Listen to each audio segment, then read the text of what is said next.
Good evening, everyone. Kalla here. Welcome to my live stream. Glad you could make it today. So today, more Mythic Love Iberian Legends as we continue on with Professor Boo's route. Last time, in the process of trying to figure out what Galko was up to and deciphering the journal that we'd found in his cave, we managed to get the professor comfortable enough to take on his monstrous owl form. And he had enough trust in us to let us see it and touch it. That's the most important part. We tracked down where Galko was and have basically talked him out of invading the human world. However, the portal is still just about open and we could just go home now if we wanted to. Big on the if.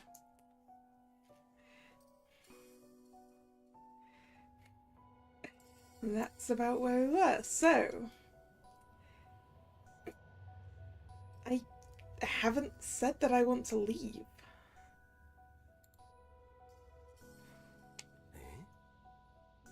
Are you sure, Kalla? This is your chance. The great portal is right there, open.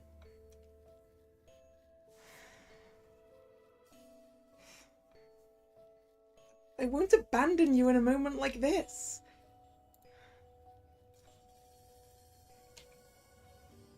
Boo, who had been holding his breath, lets it out in relief.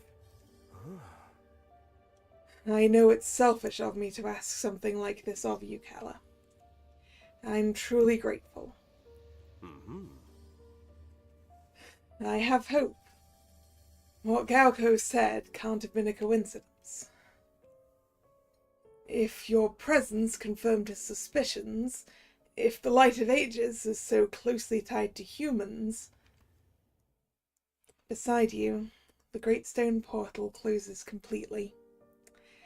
You do your best not to let your worry show. This can't have been easy for Boo. The professor looks away from the stone archway and takes your hand with surprising tenderness. If we survive, I swear we'll complete the bond and open the great portal again. You're important to me. I'll save you, Kalla. As you nod, he gently traces his fingertips across your palm, a nervous little laugh escaping him. A flash of light teleports you. You appear in the great hall of Cerro del Bu. The Light of Ages burns in the center. The whole group is gathered around it. Drax, Xana, Gamu, Cora, Joanna, Tiago, Galko, and even El Coco. It just did it! Did you see it? Ah. That's cool, bro. You approach the group. What are you talking about? It did what? Oh. It's a good thing you ended up coming, Kalla. Seems like Galko was right. You doubted me. If we doubted you, you'd be tied up. That sounds tempting. But you should ask Tiago. He's the expert on the matter. Excuse me? You're a dog, right? Well, you're a cow. Will you pour me a glass of milk? I'll give you as much milk as you want.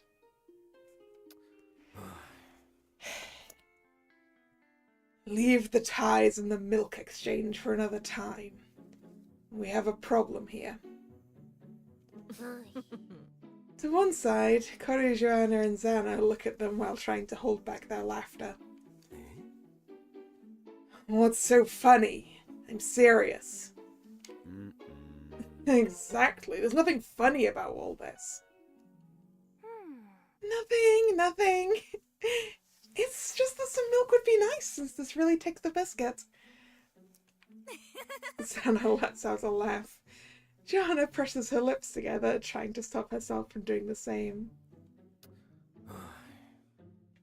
I hope you're not thinking dirty thoughts. Look, they're starting to tie up loose ends. Johanna can't hold it in any longer and lets out a huge laugh that sounds like a neigh. The rest of you start laughing as well, including Tiago, Galco, and you. Only Boo remains bewildered.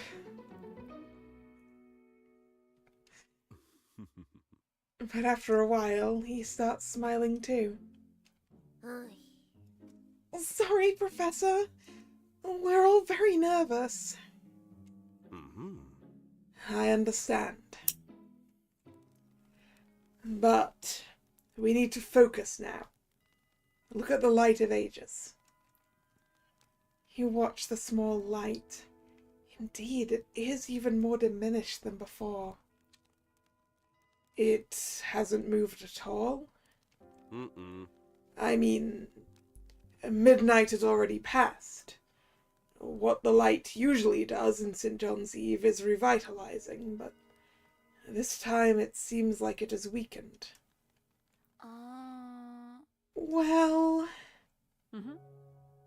we have actually detected some small fluctuations on 2 occasions. Mm-hmm. That's good, right? Let's start with that. When did they happen? Well, the first one was a while ago when El Coco approached. Coco. Yes. That has already happened in the past, but I've never figured out the connection. Even with the information I obtained from the archives, I have difficulty seeing the connection between El Coco and the light. I see. And the second fluctuation? Once again, they all stare at each other and then at you and Boo. It has been right now when Kalla appeared. You feel the weight of all their gazes upon you. Is it because I'm human? Everyone turns to listen to Boo and Galco. It's quite likely, yes. Although, I don't understand the connection with El Coco.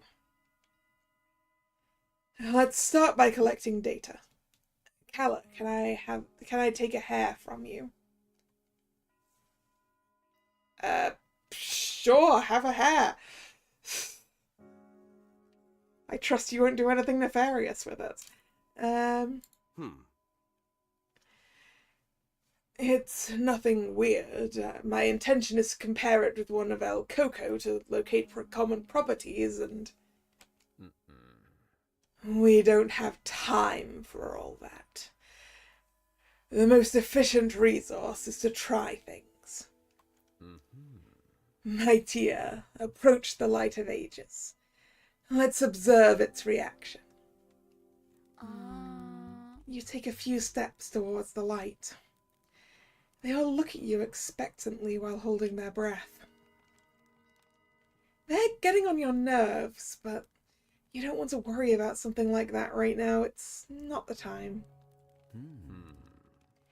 You continue advancing until you stand in front of the light. It's not doing anything. Patience. You continue waiting, all impatient. You move a little closer. Despite its small size, you feel the heat of the light of ages on your cheeks. It's cozy.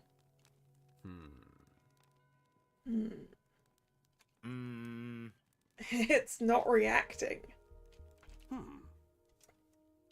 Kalla, do you feel anything?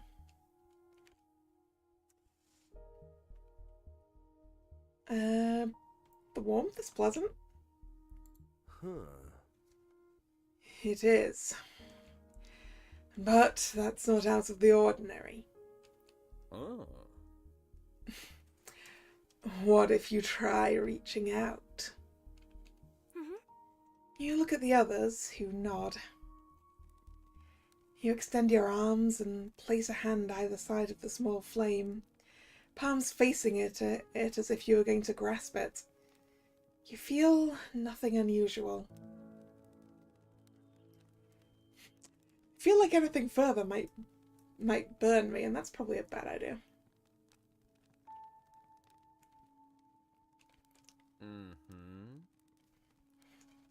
Close your eyes. Concentrate. You obey, but feel a certain skepticism. Does this really have any use? Although, it would be incredible if anything happened now. It would be like performing magic, wouldn't it? You focus, feeling the comfort of its warmth, like a cozy bonfire. But nothing more. The light of ages remains the same when you open your eyes. No, wait a minute, not the same. It has dimmed even more. Mortal, what have you done? I didn't do anything. It wasn't Kalla, horse. It wasn't fixed either. Neither by me, nor Koru, nor the professor. None of us fixed it. This isn't the time to look for someone to blame. Okay, it's true. I'm nervous. It's only natural that we are. You observe the light. It's practically extinguished. Only a tiny thread of fire remains in the glass receptacle. Karu lights her light. It's much smaller too. Xana, holding a glass in her hand, tries to fill it with water using her magic. Without success. Our power is weakening by the moment. Even I can feel it dwindling. Is this how you've been living all this time? You feel a mixture of powerlessness, frustration, and pressure from the group's watchful eyes. You can't stop your eyes from filling with tears. Boo notices immediately. He walks over, takes your hand, and gently pulls you away from the light of ages. Let's get some fresh air. Boo leads you toward the garden door. The others remain gathered around the small altar, their eyes darting between the light of ages and your joined hands. The sky remains clear. The stars shine brightly, their light reflecting off the marble railings of the garden. The night seems oblivious to the despair unfolding inside. Boo guides you toward the center of the garden, gently tugging on your arm. You can tell he's sad and worried. Are you okay? Huh? I'm sorry. I didn't want you to see me like this. You already have enough on your mind. Hello, Nick. How are you doing?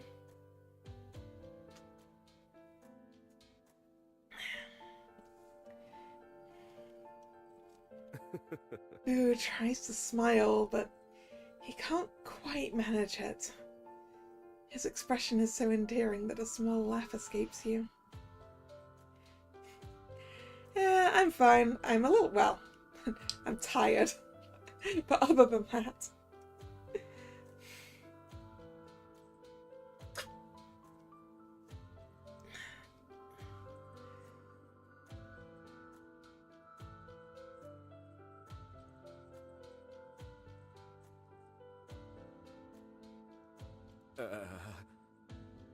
I'm sorry. I must have made a very ridiculous face. Please, don't be afraid. Hmm.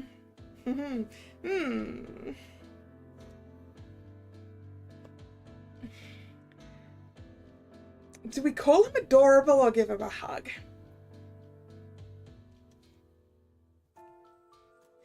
I think it's got to be a hug, right?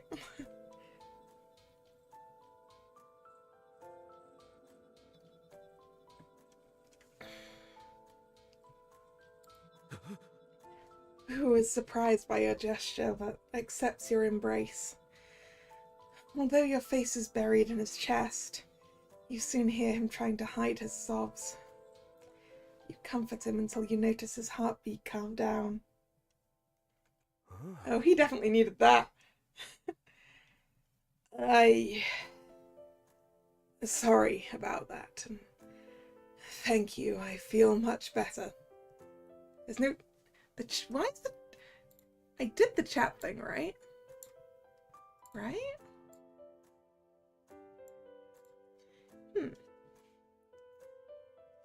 I did input the thing. Okay, let's refresh. There we go.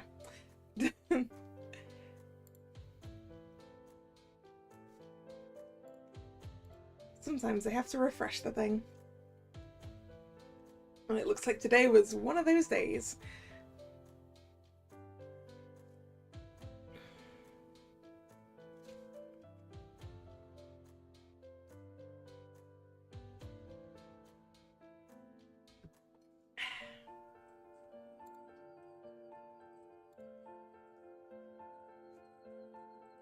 I'm glad I could help. Boohoo glances toward the building's entrance, trying to stay calm. Kalla, I'm sorry for dragging you into this. I truly believed your presence would solve everything. It was the hypothesis that best fit the data we had. But it didn't work. Things are even worse now, and you've lost your chance to go home. I'm truly sorry. I mean that. I don't know what will happen to you when we and the realm disappear. This is an unprecedented situation. Logically, you'd return to your own realm, wouldn't you? It wouldn't be the solution we'd hoped for, but at least you'd be able to go home.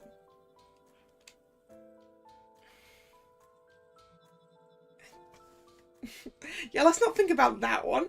You can't just disappear. There has to be something we can do. We're out of time. Gaoko is right. We wasted too much time. Boo leans against the garden railing. Does he need physical support or emotional support? Probably both. According to what everyone has said, they're all growing weaker. What do you do? Not the first one. We are definitely taking his hands, for sure. You step in front of him and take both of his hands. Boo shivers beneath your touch and, in a somewhat clumsy movement, shifts closer until he's pressed against your side. He gives your hand a gentle squeeze. Despite his fading strength, the warmth of his touch remains, comforting as ever. It's so frustrating, isn't it? Thinking you should be able to do something, but you can't. So many years, decades, trying to figure out what was wrong with the Light of Ages, and then Gaoko goes and figures it out in a matter of days. I wish I'd had the courage to do what he did. to take more drastic measures.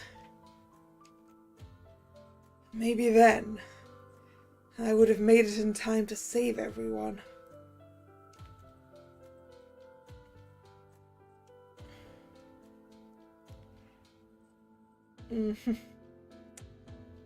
Yep. Familiar feelings. I both like Professor Boo a lot and also identify with Professor Boo a lot.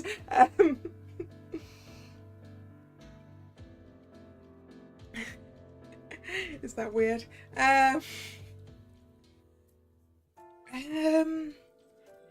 Yaku didn't figure it out in a few days. He already had his suspicions. That's tempting.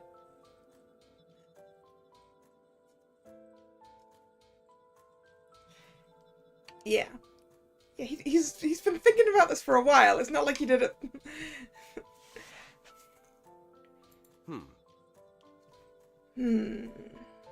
Yeah, I suppose you're right. Besides, he said your presence was what confirmed his suspicions. Your arrival accelerated his investigation. His methods were only a consequence of that. So much time spent worrying about my appearance, about how others see me. So much energy wasted on something that now seems so trivial in the face of our destruction.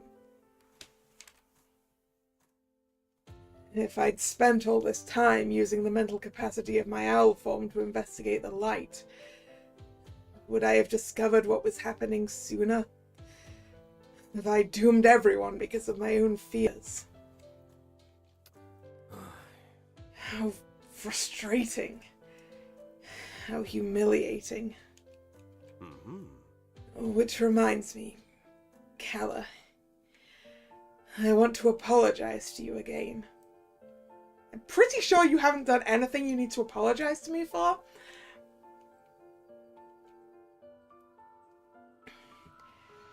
I'm not talking about dragging you into all this. You chose to take the risk and stay instead of crossing the Great Portal, and I'm not the one who gets to make that decision for you. And I'm more grateful than I can express, but what I mean is... I never should have agreed to form a bond with you. I think I ended up being the worst possible choice. I strongly disagree. I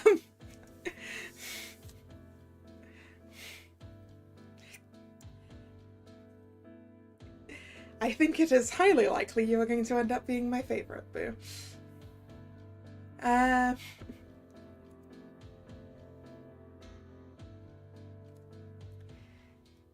Yeah, that wasn't your decision to make, it was mine. It's just that...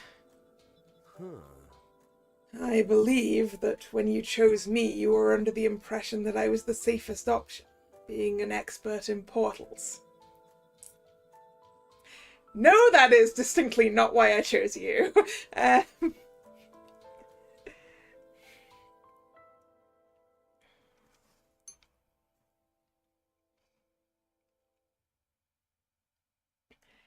However, knowledge about portals was never necessary to establish a bond. Just knowing how to connect with people. How to bond, literally.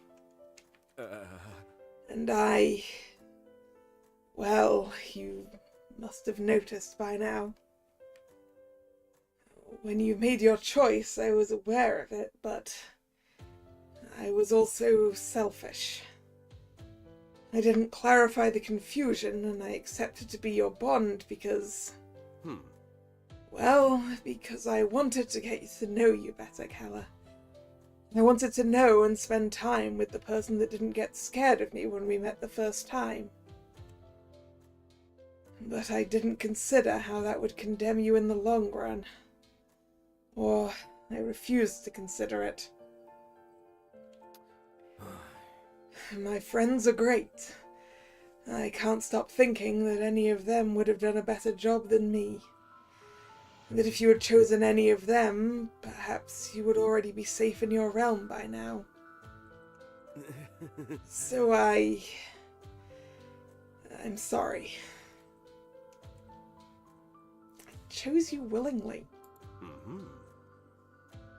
I know, but shouldn't I have cleared up the misunderstanding? It's irrelevant. Let me make my own decisions.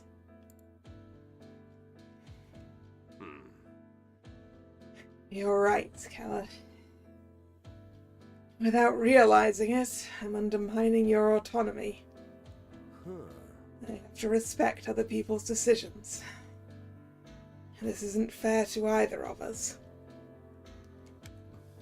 I thank you for your words, Kalla. Boo keeps staring at the ground. Through your still intertwined hands, you can feel his racing pulse. You're certain his mind is spinning. He seems to notice you're watching him because he lifts his head and meets your gaze. His gaze is shy but intense. It makes your heart race and your cheeks burn. Ooh, is it time for a kiss on the lips? Boo steps a little closer. He stops right in front of you, red as a beet. The trembling of his body and the way he's hyperventilating leave no room for doubt. He wants to get closer. But he looks at you doubtfully, uncertainly, as if he's waiting for some kind of confirmation from you. As if he's afraid of offending you or breaking you. What do? Oh! We're gonna do this! You kiss Boo. You stand on your tiptoes and slowly bring your face close to Boo's. He stammers and watches you with those deep scarlet eyes, now filled with desire. A desire that is slowly starting to gain ground over doubt. He crouches as you continue to approach and lean closer over him. You close your eyes at the same time. You melt into a gentle kiss. A little awkward at first, but it quickly deepens. When you notice Boo's legs beginning to tremble, you rest a hand on the small of his back. Despite being much larger than you, that small gesture seems to give him the reassurance he needed. Without breaking the kiss, Boo wraps both hands around your waist, lifts you with incredible ease, and sits you atop one of the tall railing posts. Ah, now we're on the same level, huh? A jolt runs through your body, as though some kind of magical current were caressing your skin. Now that you're at the same height, you cup his face in both hands and pull him closer while wrapping your legs around his waist. He shivers at the gesture and, in what is probably an involuntary movement, presses himself even closer to you, while holding you firmly by the back to keep you from slipping off the post. You stay like that for several seconds. You don't know how many, and you don't care. You never want it to end.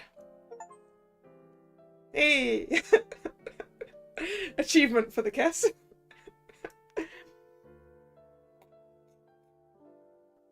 You both open your eyes at the same time, your lips still brushing, and a nervous little laugh escapes you. Boo buries his face against your shoulder as the two of you melt into a warm embrace, still laughing. Your hearts beat hard as though they were in sync, and the loose strands of his hair tickle your neck.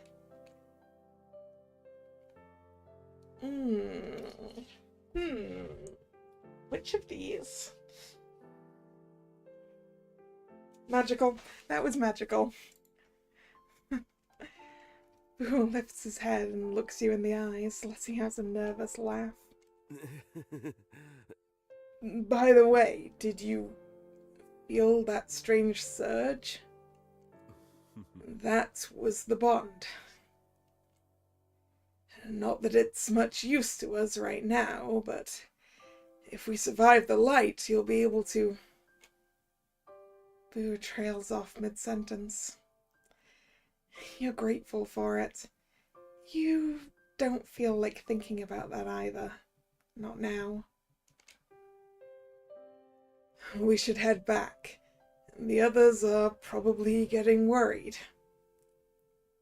Or maybe that helped the Lights of Ages? Maybe? Maybe they're very excited in there?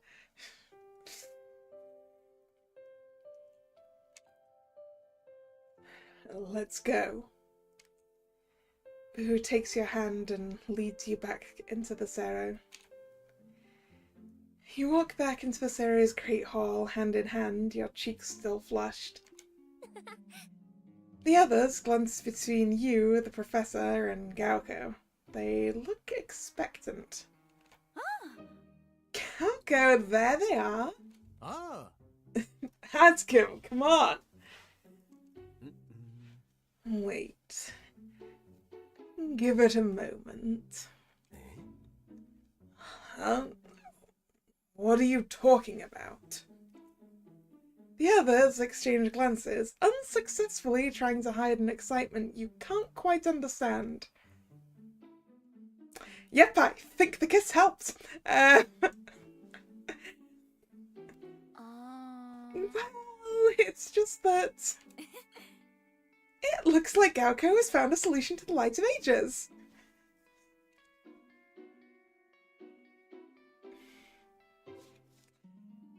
What does that have to do with Boo and me?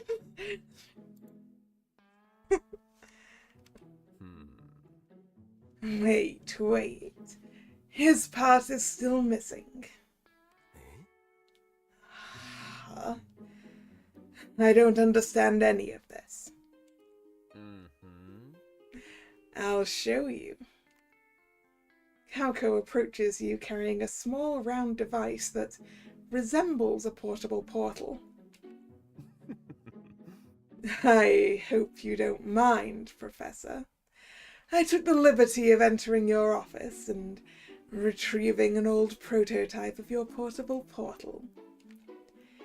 Then I put my mechanical skills to use, along with what little power I had left, and made a few modifications. This device can now be charged with the magic of a bond between a human and a myth. The professor stares at the device. That's incredible, Gauko, but even if we can store the power of a bond, I don't think the Light of Ages would be satisfied with just one. Its heat exists because of humanity's collective belief. Exactly. And that's where you come in, Al. I need you to modify it so it can incorporate one of your favorite spells. The amplification one. To think I used to find that ridiculous trick of yours so irritating, Professor. And now I'm voluntarily asking for it.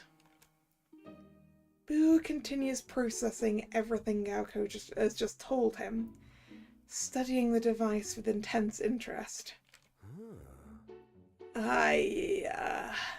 Yes. I understand now. This is brilliant, Gauko. I see what you're trying to do. Yes, I can apply my amplification spell without any problems.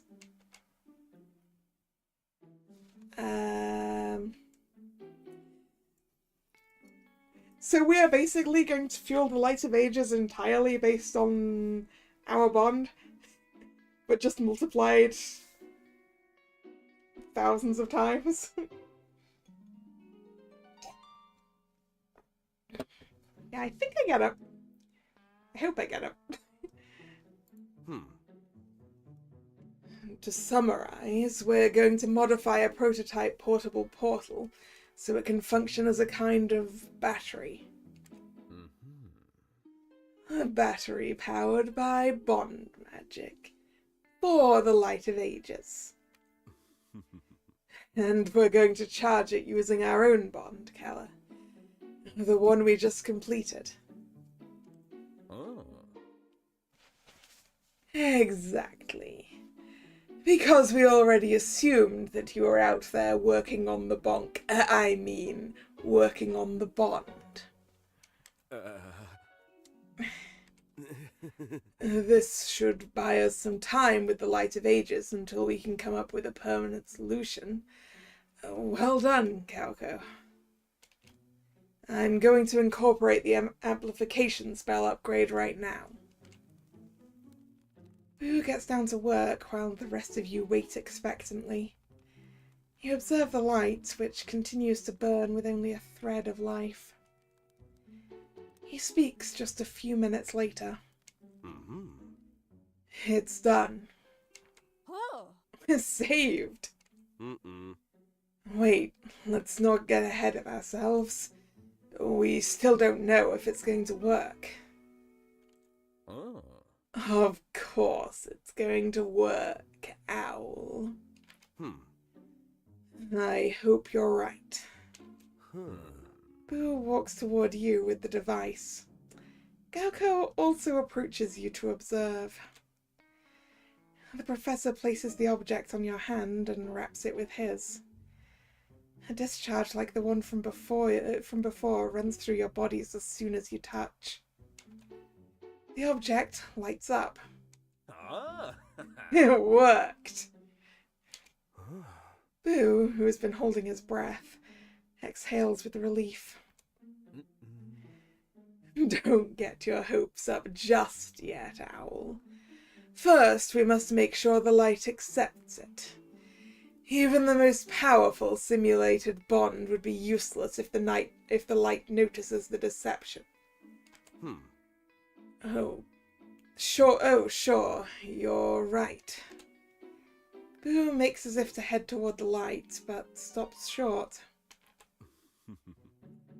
Kalla, you should do the honors.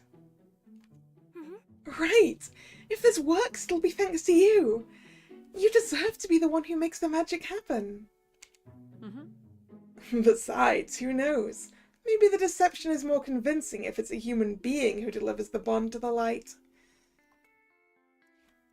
Alright, I'll do it.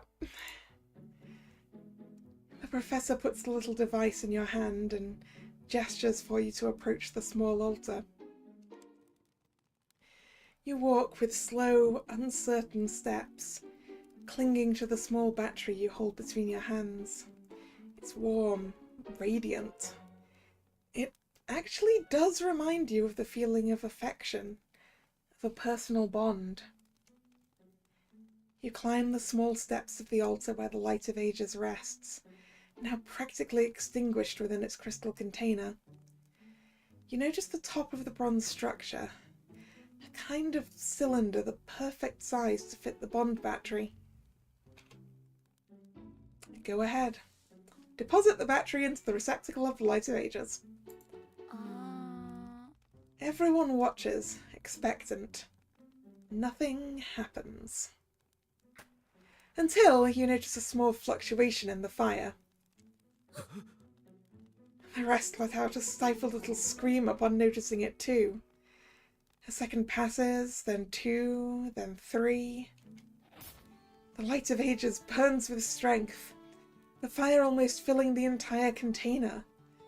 Orange reflections spread throughout the room. We did it!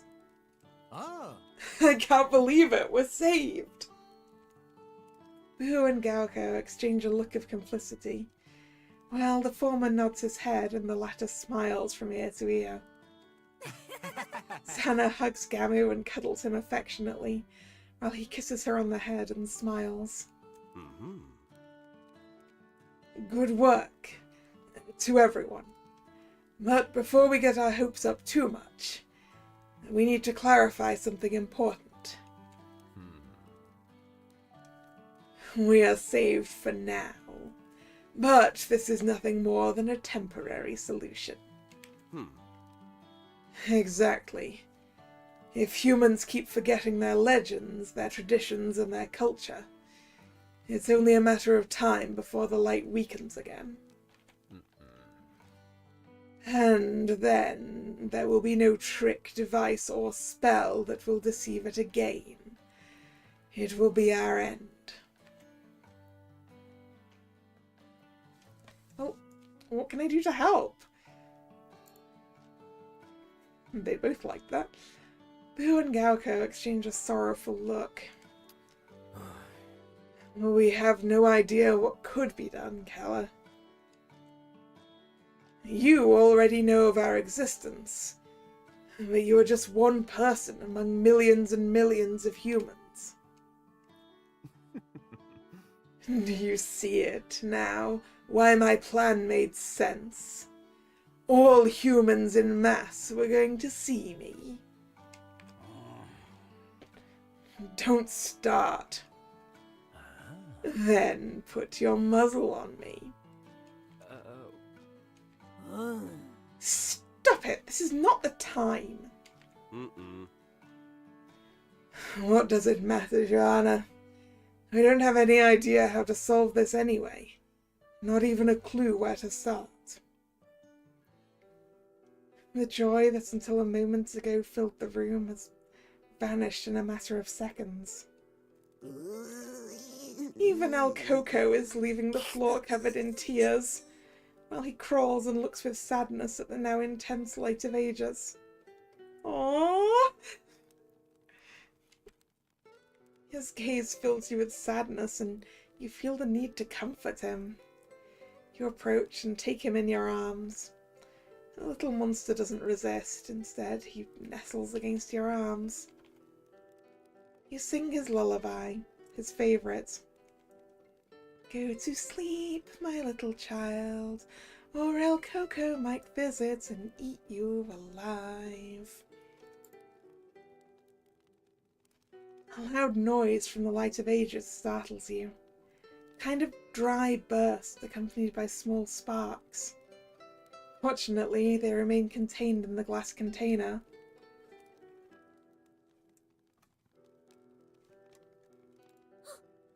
What was that? What did you do, mortal? I only sang the lullaby. Wait, Kalla, do it again. You obey, though you don't understand what this could have to do with the light of ages. Go to sleep, my little child, or El Coco might visit and eat you alive. The light flickers again, intensifying for an instant. What the? I know what's happening. Yeah, the light of ages is reacting to me singing the lullaby that references El Coco.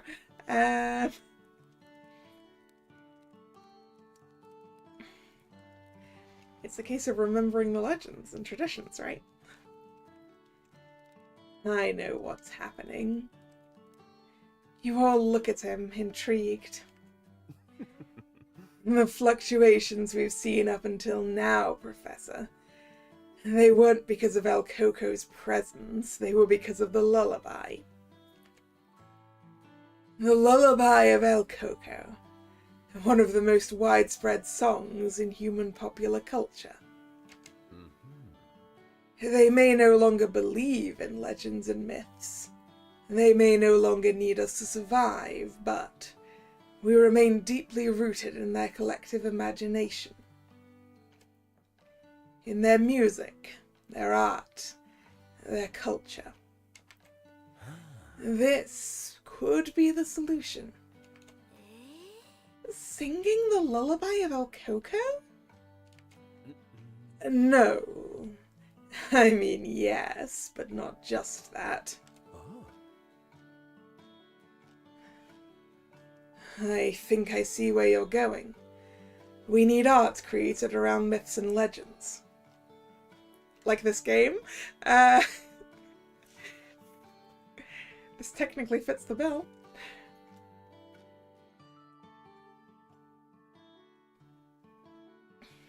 Also, you know what I need?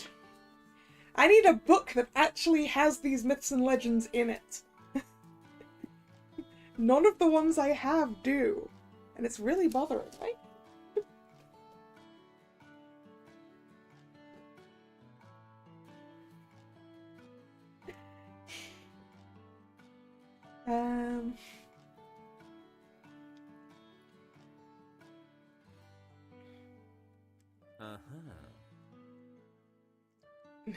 Exactly. Our stories need to be told, but it doesn't have to be around a bonfire like in the old days. They can be part of their art, their entertainment, part of the humans' new ways of... Sorry, just a second.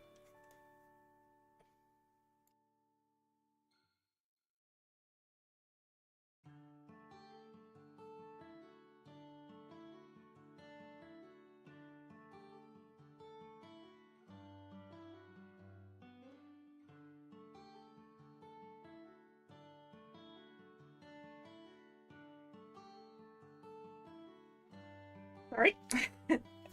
My throat was not happy with me just then.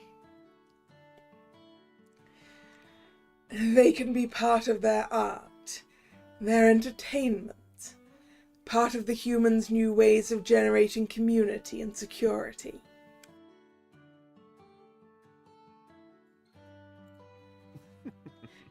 Music, painting, film, literature, video games, dance, social media. Our stories can and should be present in all artistic fields. Kalla, I know you're still just one person, but art is communication. It spreads. It's much more powerful than any magic you've seen on this realm. Please, believe. Expand the word. Tell our stories. The power of art will do the rest. I promise I'll do everything I can.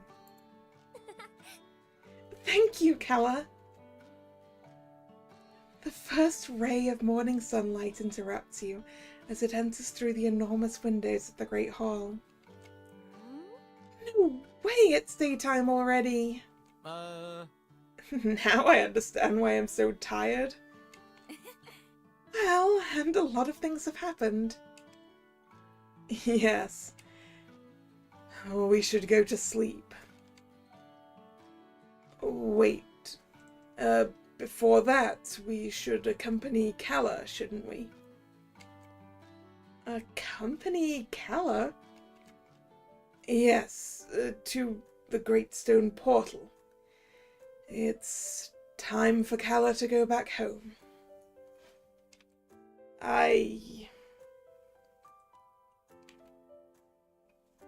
Well, it's not as though myths need to spread stories about themselves among other myths, right? Kalla has to return to the human realm. Can you imagine otherwise? Who lets out an uncomfortable laugh, trying to make light of the situation? Yeah, the thing is, in order to enact this plan to save the light of ages, we have to go home. But does it have to be this morning?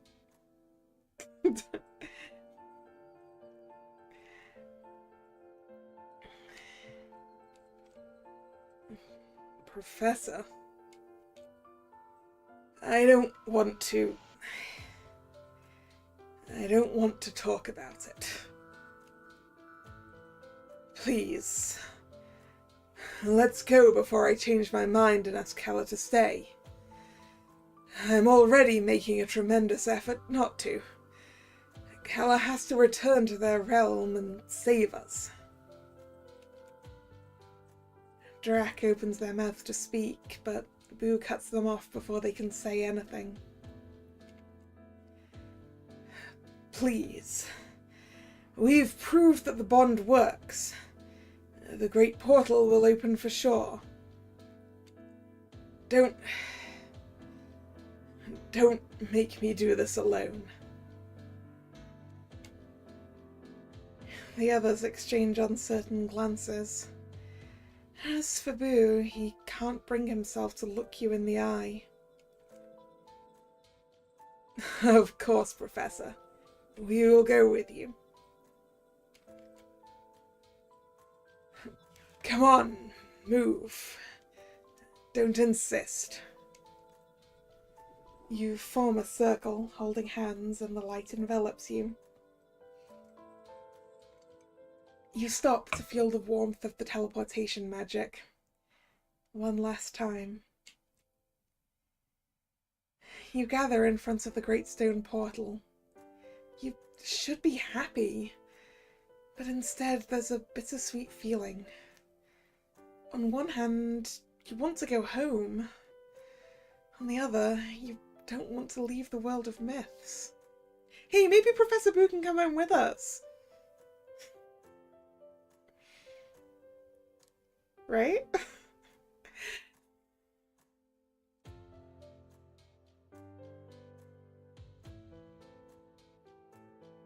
Yeah, but his home is here.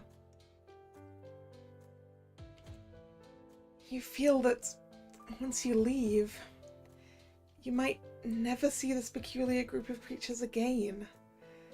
The ones you've shared so many adventures with over the past few days. Laughter, drama, gossip, endless arguments, El Coco running around everywhere. But above all, him. If you leave, is it really over? When they told you about the bond, you didn't take it too seriously. Yet now, the mere thought of not seeing him again makes your chest tighten and your breath catch. Well, it's time to say goodbye. It's been a pleasure having you here these days, Kalla. It may have been a pleasure for you. For me, it was simply bearable. Actually, I had it all planned when I brought Kalla into our realm. I knew a human would help us. Oh yeah. I still remember the look of panic you had when I found you in Jerte. That was because we were attacked by shadows. Sorry.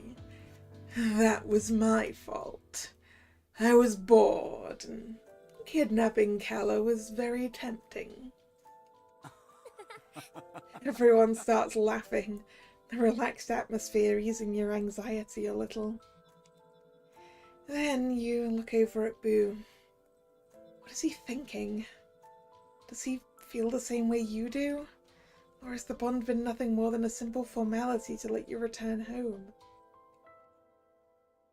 At that moment, Gamu brings you back to reality.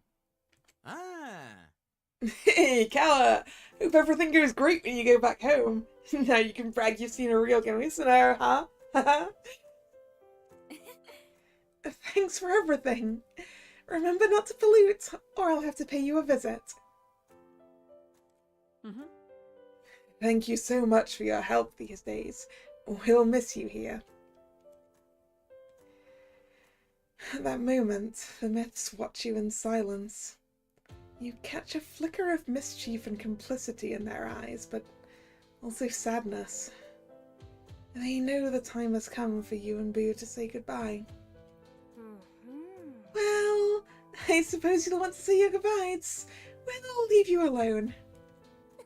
Safe trip back home, Kalla. If I ever manage to schedule a DJ set in your realm, I promise I'll come visit you. Thank you so much, Kalla. Thanks to your help, I don't have to go howling all over the place anymore. And I now have more time for basking. Just basking somewhere doing nothing. That word was going to be baking, wasn't it, Tiago?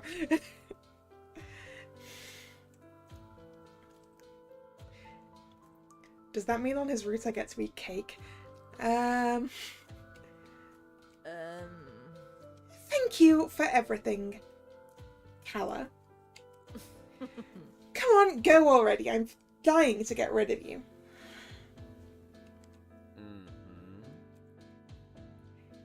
If I ever decide to invade the mortal world again, I might drop by to say hello. Oh. The myths look at Gaoko, serious. I'm joking. You can put your goose claws away. With laughter, the myths say their goodbyes and teleport away one by one. You are finally left alone together. Well, it looks like this is where we part ways. Boo looks down at the ground, sad, and you notice his eyes beginning to well up.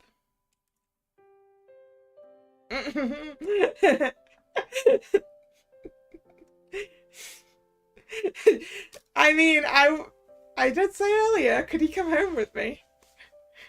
Do you want to? Do you want to come home with me? You notice his face light up. Mm-hmm.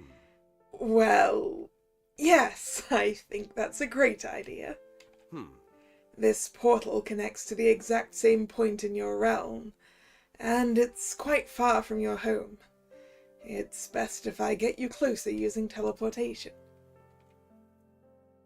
At that moment, you realize that if you hadn't asked him to come with you, you would have ended up in the middle of nowhere, somewhere in northern Spain with no idea how to get back home. Boo takes your hand without hesitation and leads you to the portal. A light blinds you, and when you open your eyes, you find yourself in the same landscape. Yes, we're already in your realm. Now let's head to the Val d'Alget, where Coro and Tiago found you. You appear near your home, where it all began. It feels like an eternity has passed, but it's only been 3 days. 3 intense days in which everything happened. Has anyone reported us missing to the police? One has to wonder. A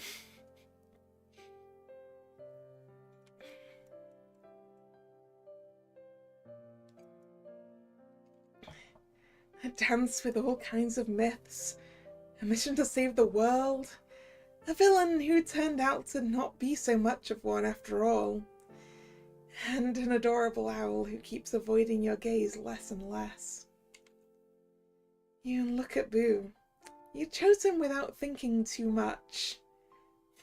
How long was I deliberating at the end of the demo? Out of pure curiosity. You like shy people. And the moment you saw him, you knew you wanted to stay close just to see how he would react to you. That's true! What you didn't expect was that his adorable reactions would turn your curiosity into something more. Ooh, that appears to be empty. Why was that empty? That appeared to be a choice, allegedly. Huh.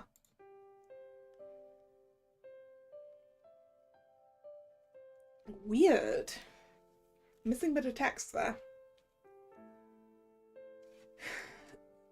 Yes, of course, that's strange. Portals shouldn't have that effect. I'll have to check it when we get back. It's a lie, but you can't think of a better excuse to spend more time with him. Man, I wonder what that line was.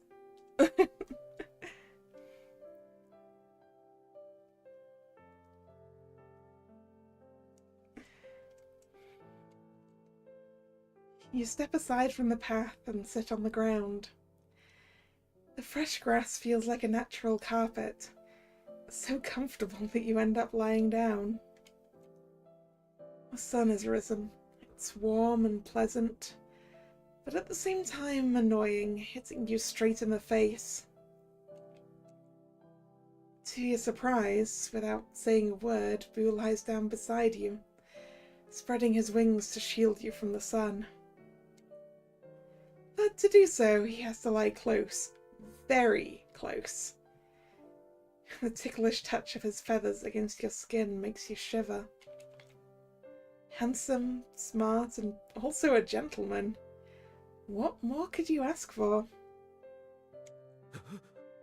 You turn to thank him, but at that exact moment, he does the same.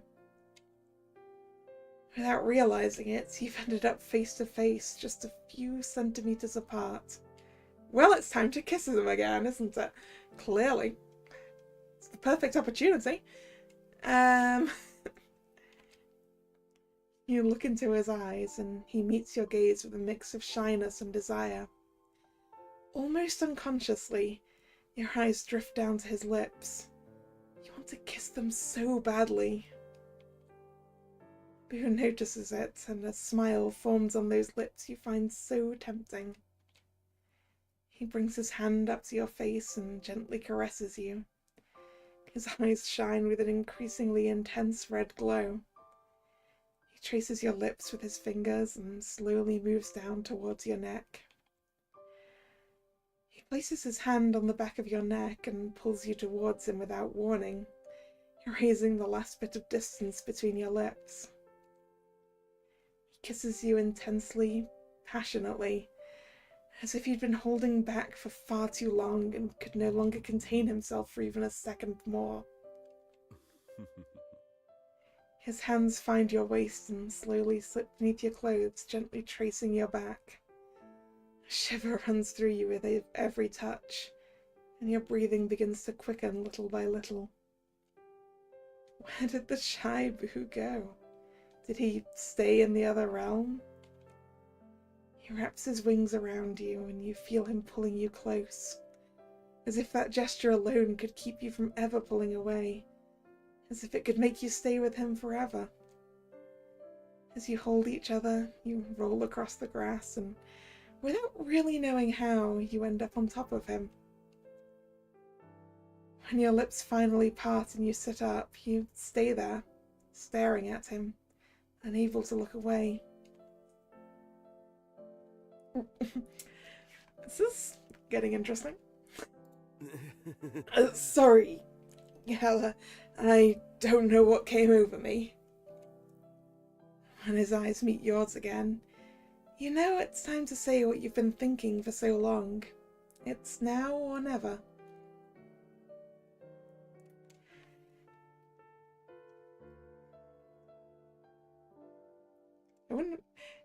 I love you, Boo. Stay with me. Boo looks at you in surprise, but with a smile stretching from ear to ear. He leans in and hugs you tightly. But what about my Sarah, the Light of Ages, El Coco? I'm going to be honest with you, Kalla. I've actually been thinking about this for a while. I'm not entirely sure how to handle all of it, but I don't want to be apart from you either. Kalla, I love you. He kisses you again, this time gently and slowly, as if he's in no rush to let go of you. Afterwards, you curl up in his arms. I never thought you'd end up noticing me. After all, I'm a child-eating monster. I've always found you adorable. Boo blushes, not knowing where to put himself.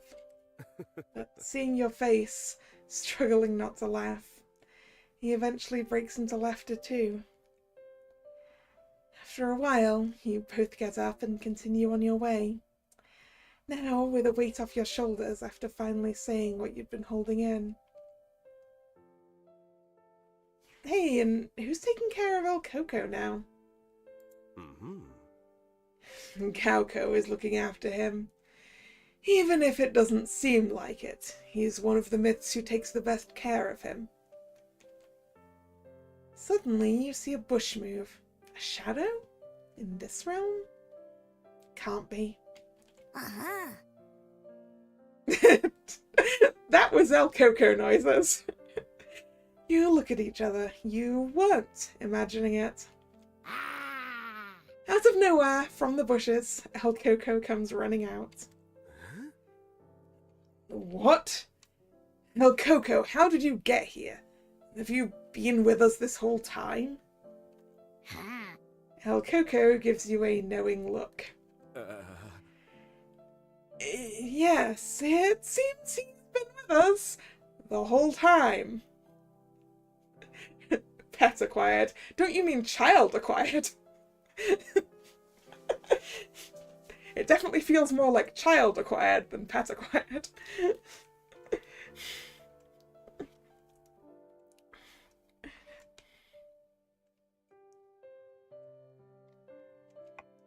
Who doesn't know where to look, and you're as red as a beet.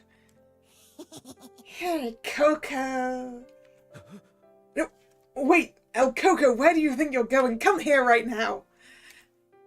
And so, with an unexpected stowaway, you head, or rather run, towards your home. Winged Lover. Unlocking. Ending 28. Wow, there are so many... Hello. There are so many endings to this game.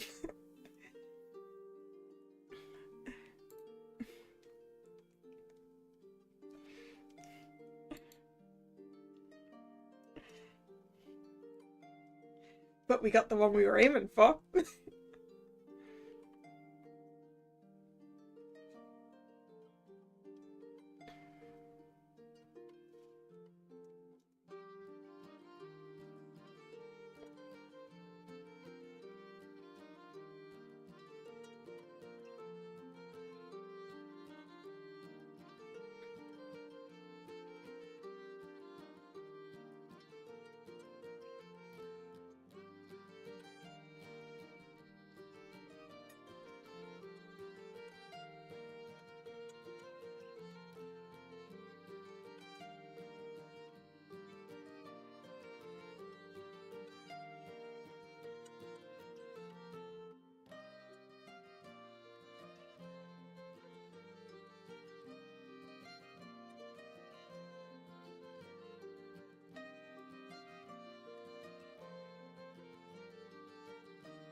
Myths only survive because we remember them. Now their story is yours to continue. Thanks, human, for playing Mythic Love Iberian Legends.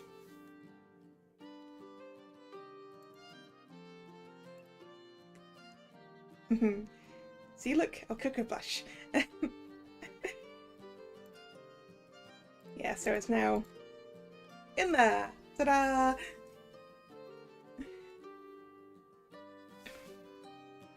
Time to do all the other routes. Yep. So it looks like on Boo's route we could have had Winged Friend. I wonder if we would have just got that if we didn't say I love you at the end. Maybe I should have saved. It does look like there's a lot of what's probably bad endings. There's another Boo ending. Yes, off stream, I think, yes. It looks like...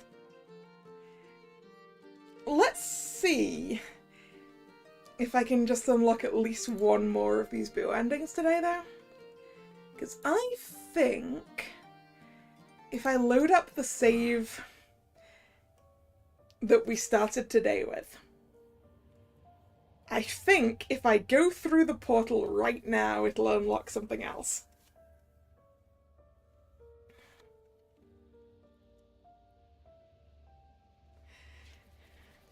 So let's try. Now I'm gonna feel really bad about leaving. Thank you. Goodbye, Boo. Boo did not like that. No! A subtle flicker of disappointment crosses the professor's eyes. He watches you as you walk toward the great portal. I want you to know that I understand. It's too good an opportunity to pass up. Staying would be a risk. There's no guarantee we'd be able to complete the bond and open the great portal again. Personally, I think we would have succeeded. According to my estimates, the bond was nearly complete. But I understand that you don't want to take that risk. Now you have a clear path forward. And before we could make use of the bond, we'd have to survive this whole light situation. And there's no guarantee we'll be able to resolve it. Still, I don't want to worry you or sound pessimistic. We have Gaoko now. I'd like to believe we'll manage, even without your help.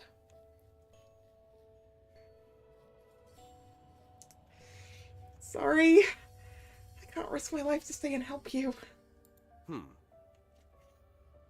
I feel really bad about this. I understand. It's been a pleasure, Kalla. I hope you have a good life. When you open your eyes, you're still in front of the Great Stone Portal. It didn't work? Boo, something went wrong. I'm still here. But then you realize there's no one else there. It did work. You've arrived at the exact same place where the Great Stone Portal of your realm is. But where was the portal? You've always travelled by teleportation. You remember something about the north of the peninsula, but not much else. You have no choice but to start walking aimlessly, hoping to find some sign or a nearby village. Getting back to the Val d'Agert takes you 2 full days. You wanted to go home, but one thing you'll miss is teleportation. During the journey, you can't stop thinking about everything that happened. Was it all real? If it had been a dream, you would have woken up in your bed, not 500 kilometers away from it. You keep walking and unconsciously reach into your pocket.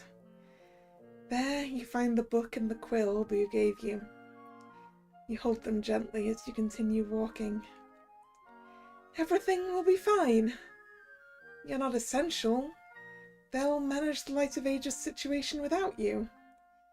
Maybe they'll even visit one day to explain how they finally solved it.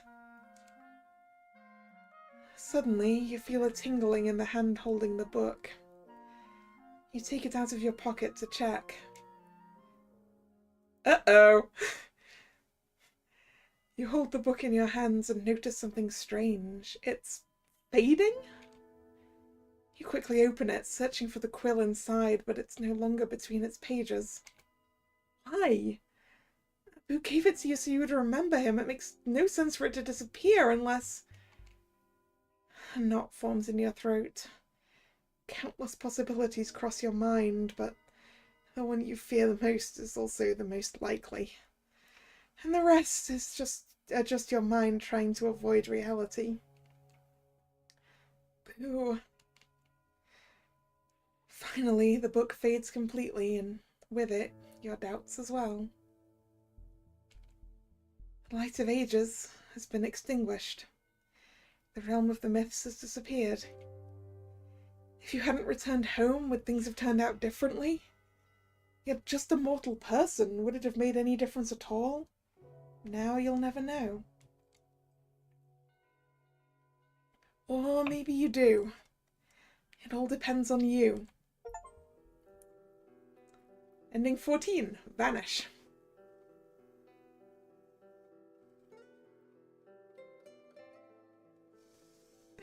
Ooh, picture of the portable bottle.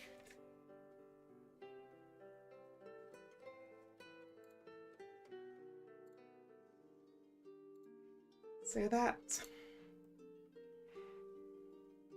Yeah, that's one of the ones that doesn't specify a person.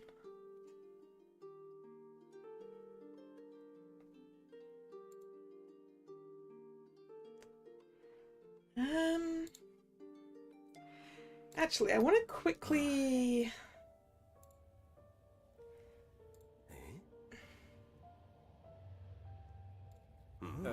I want to see if we get the friend ending if we don't say I love you.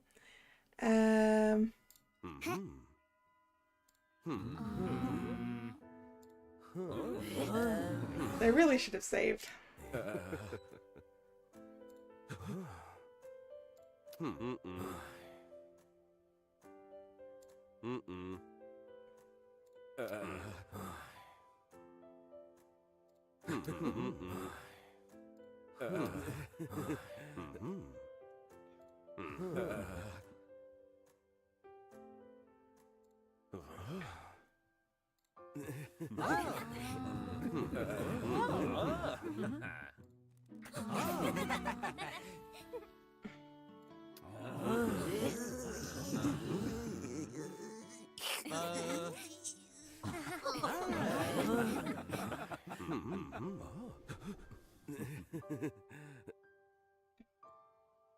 Yeah, if we just say Boo, stay with me, does it go differently? Boo looks at you in surprise, but with a smile stretching from ear to ear. He leans in and hugs you tightly. What about my Sarah? Blah, blah, blah. Nope, I think this is going to be the same ending.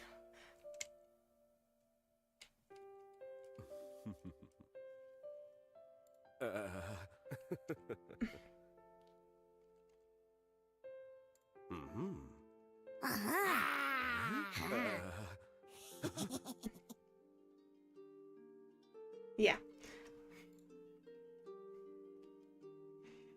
We don't actually have to tell him we also love him. Okay. I'm guessing we need a slightly, like... Well, we probably need not to kiss him, actually. Right, I'm gonna go get some more water, and then we're gonna experiment with some of the other saves I made last week.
Okay, I'm back. Right, which of these did I want to...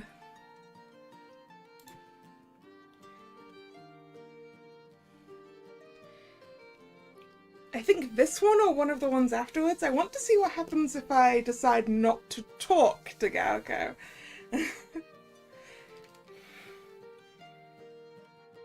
So I think this one. Yes. What if we go full offense?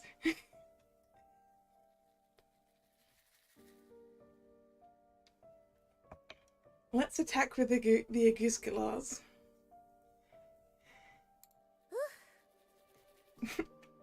Oof. Karu sighs in relief. Alright, Kalla's the one that breaks the tie. Here you go. Joanna takes out a bunch of Aeguscular from her bag and hands them out to the group. You tuck a few into your pockets and leave the last two out, one for each hand. And remember, putting them close to him is enough to negate his powers. Don't touch his skin with them. It's not like we want to kill him. On the count of 1, 2, 3. Now! You throw yourselves at Gaoko. You'd swear the god of darkness gives a subtle smile as you begin to move. You get closer and closer. But you don't manage to touch him. The shadows materialize between you and hold you back. You don't know whether it's from shock or resignation, but Karu removes the invisibility from you. You see Joanna trying to pull out her Aeguscular, but the shadows are holding her arms tightly. So disappointing. Were you under the impression that I hadn't noticed your presence? Boo turns red, and you can't tell if it's from embarrassment, helplessness, or anger at having failed with the dome. I don't know how much of this encounter is going to be similar, and the fast forward in this game doesn't take into account unread text, so we're just gonna go through it.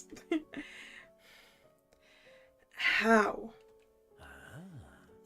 The magical dome is my spell, Owl. My creation. Its formula is designed so I am not affected by it. It might have worked against my shadows. It has definitely allowed you to get this far, but it was never going to work against me. You doomed yourselves the moment you came closer. Although I must admit I feel some curiosity. How did you incorporate invisibility, Owl? What kind of modification did you apply to my spell? Tell me. That technique will be very useful during my mission in the human realm. Don't tell him. It doesn't matter, Joanna. He won't be able to replicate it. We can tell him. Who explains Karu's new technique? Is he trying to buy time, gain sympathy, or both? Gaoko listens carefully, and you'd swear you see a glimpse of admiration in his eyes. I congratulate you, little witch. I am impressed. Don't mock her. That doesn't feel like mockery to you. His gaze is genuine. Gaoko, can we talk? Say whatever you need to say, but refrain from doing anything strange. It's better than nothing. We have to make him see reason. Gaoko, you don't need to do this. This has been my goal for decades, dog. I'm puzzled that you're so surprised. It's just... This is different. All of a sudden you're taking this way too seriously. Did you think I was joking? No, but you've never gone this far before. You'd never betrayed us like this. I've always tried to be understanding with you. I told you he wasn't behaving out of respect. He was behaving that way because the opportunity hadn't come up yet. But he's always been a malicious, unpresentable egoist. Joanna. A shadow of sadness passes through Gauko's eyes, but he quickly conceals it. Right. Exactly. That's the opinion you have of me. You've always had it. You have no right to complain. I'm just making my behavior match that opinion. The invasion of the human realm is a necessity. It is inevitable. I have my reasons, and you have yours for trying to stop me, but I won't allow it. Even so, you have my admiration. I didn't anticipate you would reach me so easily. I am deeply intrigued. How did you figure out my location? This place has been abandoned for years. No one has shown interest in it for decades, much less with someone who already has a portable portal in their possession. I'm puzzled that you've managed to uncover my strategy. Didn't you notice, Gauko? You lost a very interesting notebook. I knew it. I knew that would lead to trouble. How did you manage to decipher it? By my estimation, it should have taken you days. Under normal circumstances, yes. But I remind you that my mental capacity increases significantly when I take on my owl form. Yes, I know. But I also know you haven't transformed in decades. I'm surprised you changed your mind even in a situation like this. We owe that to Kalla, without whose help I would never have dared to transform myself again. Now I understand. This is all due to my mighty's contribution.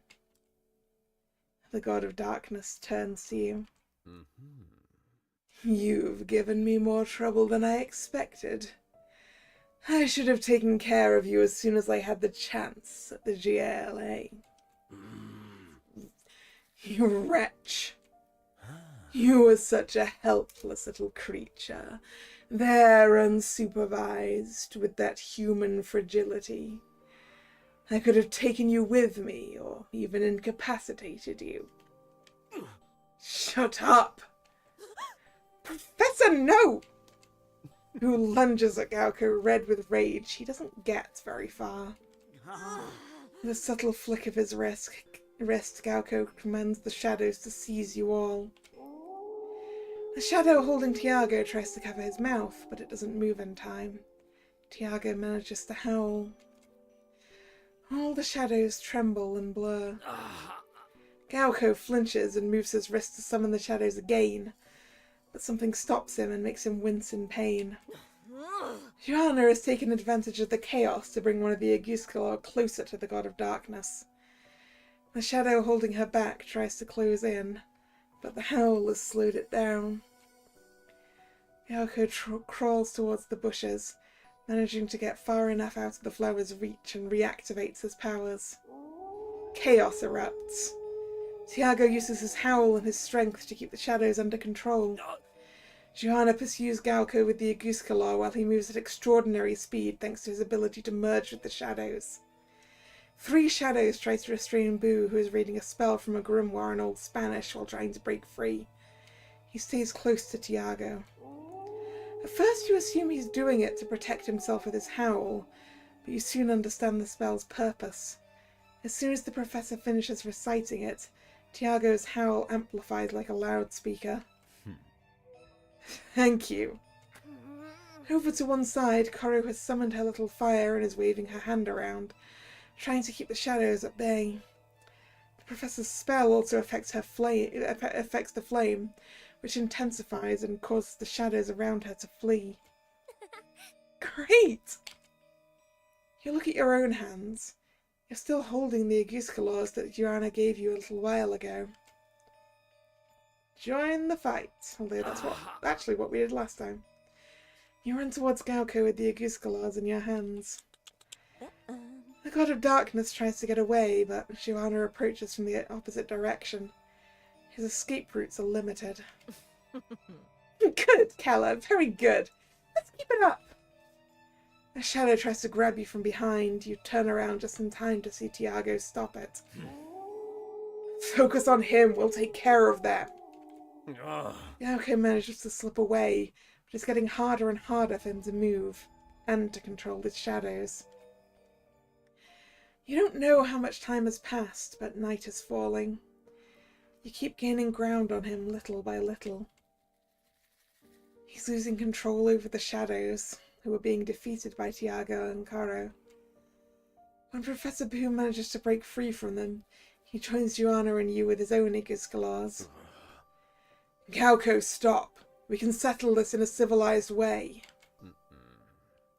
Your intelligence doesn't match the lack of understanding of the situation, Owl. The three of you manage to corner him against the great stone arch. Gauko loses what little control he had left, and all the shadows fade away. Tiago and Koru approach him with their Aeguskalors. It's over, Gauko. Please, stop resisting. He won't stop. We have to incapacitate him. Joanna, and how do you suggest we do that? It sounds excessive. So what if it's excessive? It's not like we haven't given him plenty of chances already. He's taking advantage of your naivete. He does these things because he knows there won't be any consequences. There are no these things. This is the first time he's done something like this. There has to be an explanation. Tiago keeps his eyes on Gauko, still held against the portal. His eyes are filled with sorrow.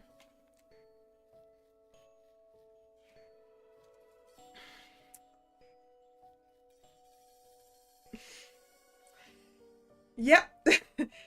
We need to incapacitate him permanently. This does not seem like a good idea, which is why we didn't do it last time.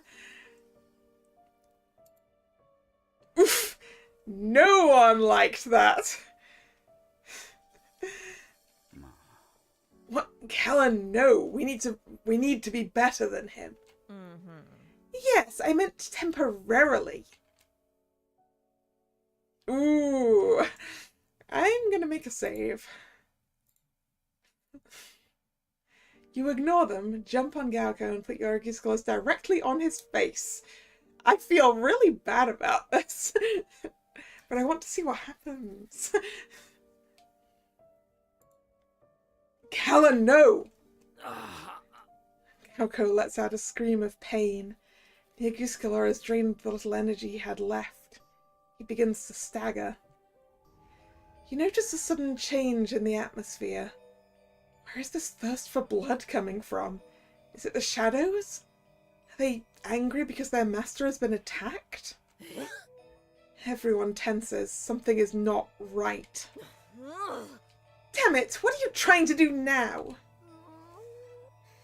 Gauko, your plan has failed. Please, stop whatever you're doing.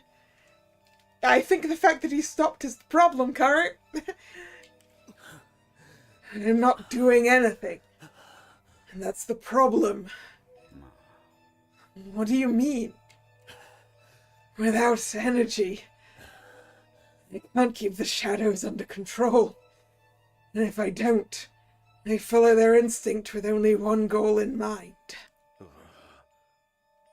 And what goal is that? To cover everything in darkness. Both realms are in danger. I need to recover my energy before... Sure, this was your plan from the beginning, you bastard. Horsewoman, you're very wrong.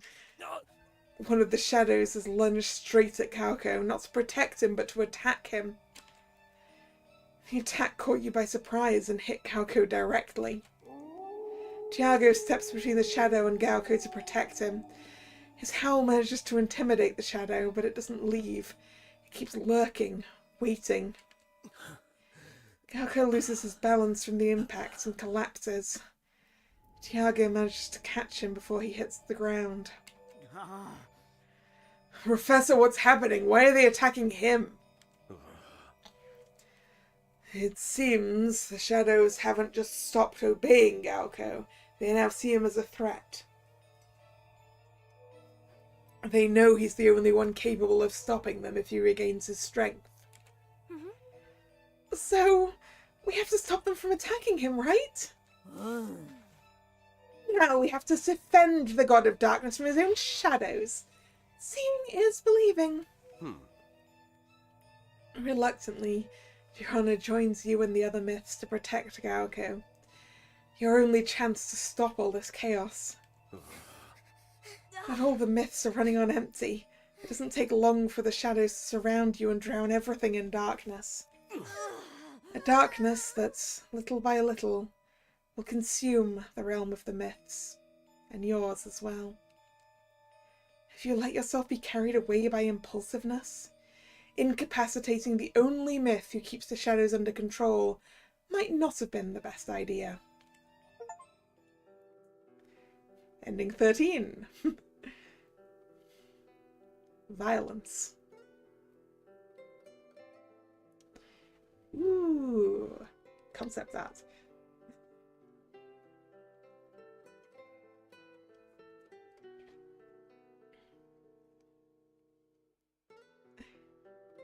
I like that the bad endings seem to get us concept art.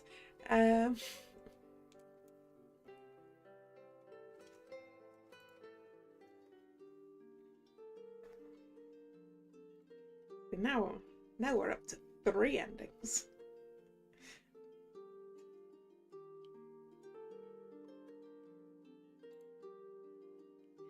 So now I want... We might as well go off this one again. I would like Let's Hear Him Out. All right, but don't try anything funny, Galko. You move the Aguiscalors just enough to allow him to speak. You're fools. Joanna steps forward with her Aguiscalor, but Tiago stops her. Let her, dog. At least she is the only one showing any initiative. Unlike the rest of you, who merely apply superficial solutions to the problem while our time runs out. What are you talking about? You're the problem. We're dealing with it right now. I'm the least of your problems. While you're chasing and berating me, our realm is disappearing and you're doing nothing. Nothing. The professor has been researching for years. The owl loves to research, but hates to act. Any amount of information will be useless if we succumb. Ashes have no use for empty data. The professor looks away, ashamed. Don't talk to him like that. It's the truth. I had to end up taking matters into my own hands, and yet you have the audacity to reproach me for it. What are you talking about? I've shared enough. Galko, say it. You wouldn't understand. Galko makes a move as if to turn away.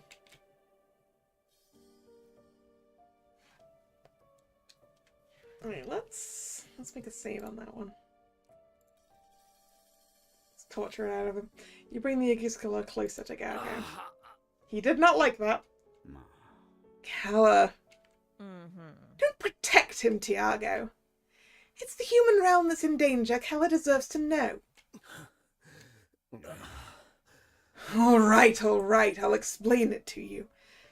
Keep that thing away from me. Galko stands up and begins to walk around the great stone portal. He strokes one of its pillars and smiles to himself. This arch is our salvation. I found out why the Light of Ages is dying. Professor Boo's shoulders tense. How? It wasn't that hard, Professor. Calco, don't push it. Leave it, Joanna. Explain yourself. The God of Darkness laughs. It was obvious you wouldn't be able to resist. Tell me, aren't you curious to know where our beloved Light of Ages comes from?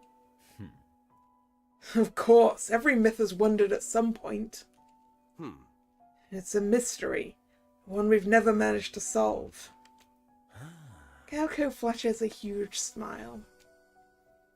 The Light of Ages comes directly from the primal bonfire. What does that mean? I'm talking about when humans first gathered to tell stories around a bonfire. Those stories gave them security, created community and tradition, and gave them hope. The bonfire also protected them from the darkness, from the shadows. My research has determined that the first bonfire, the primal fire, is what we now call the Light of Ages. So what's wrong with it? The Light of Ages feeds on human beliefs. The primal fire burned because of and for the tales of mortals, the stories that gave rise to our existence. And so it continued to burn for years, endowing us with magic and life, fueled by human ideology. Unfortunately, humans remember fewer and fewer myths and legends as time passes. Their evolution has provided them with other methods to gain security, control, and entertainment. They no longer yearn for community and tradition. Their fast-paced lifestyle is replacing those values. Values that will soon vanish completely, and with them the Light of Ages.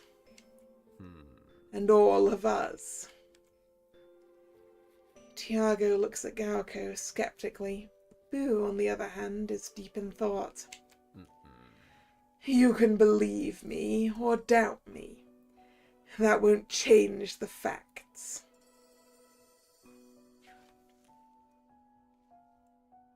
You sound certain. How did you find out?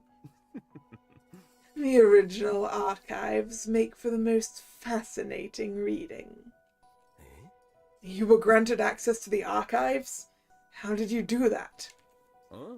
Let's just say I granted myself permission. Taking action is more efficient than studying in your room, Owl. You should try it. I have a conscience. I know. And look where that conscience has led you. That's irrelevant.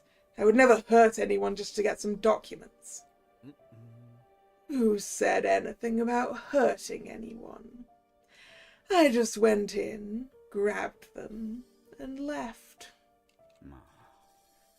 I don't buy it. The archive's security is admired by everyone. Those admirers would be hugely disappointed if they'd seen the security that night. No wonder.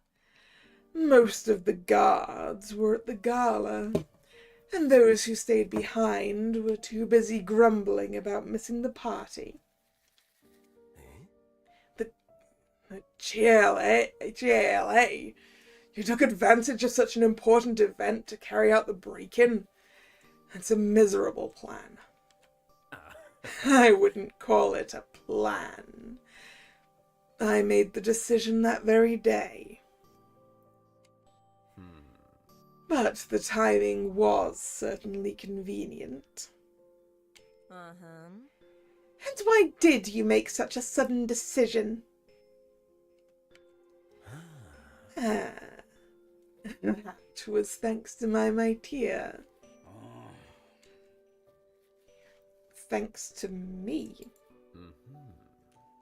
Your arrival reinforced my theories about what has been happening to the Light of Ages. It went from being a possibility to a high probability. But I was only willing to act if it was a certainty. My visit to the archives confirmed it.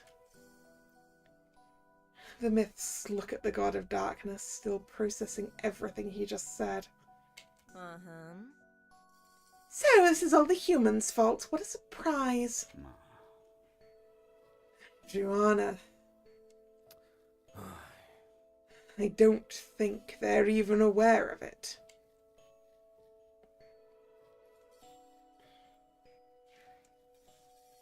Your existence is a secret. We couldn't have known.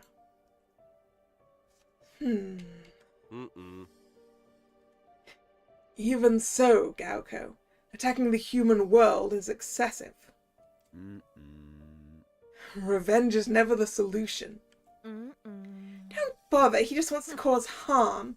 Any excuse will do. Thank goodness we arrived in time. Gauko smiles maliciously as he looks at the structure beside him. Yes, the timing has been perfect indeed. A sort of glow starts surrounding the stone arch. What have you... The flash of the great stone portal activating blinds you. You blink. Little by little, your vision returns. The glow of the open portal reflects in the eyes of the god of darkness, who smiles as he holds a small object in his hand. Koru's portable portal, now repaired, emanates a small glowy aura that connects directly to the stone pillar. He tricked us! He was stalling for time!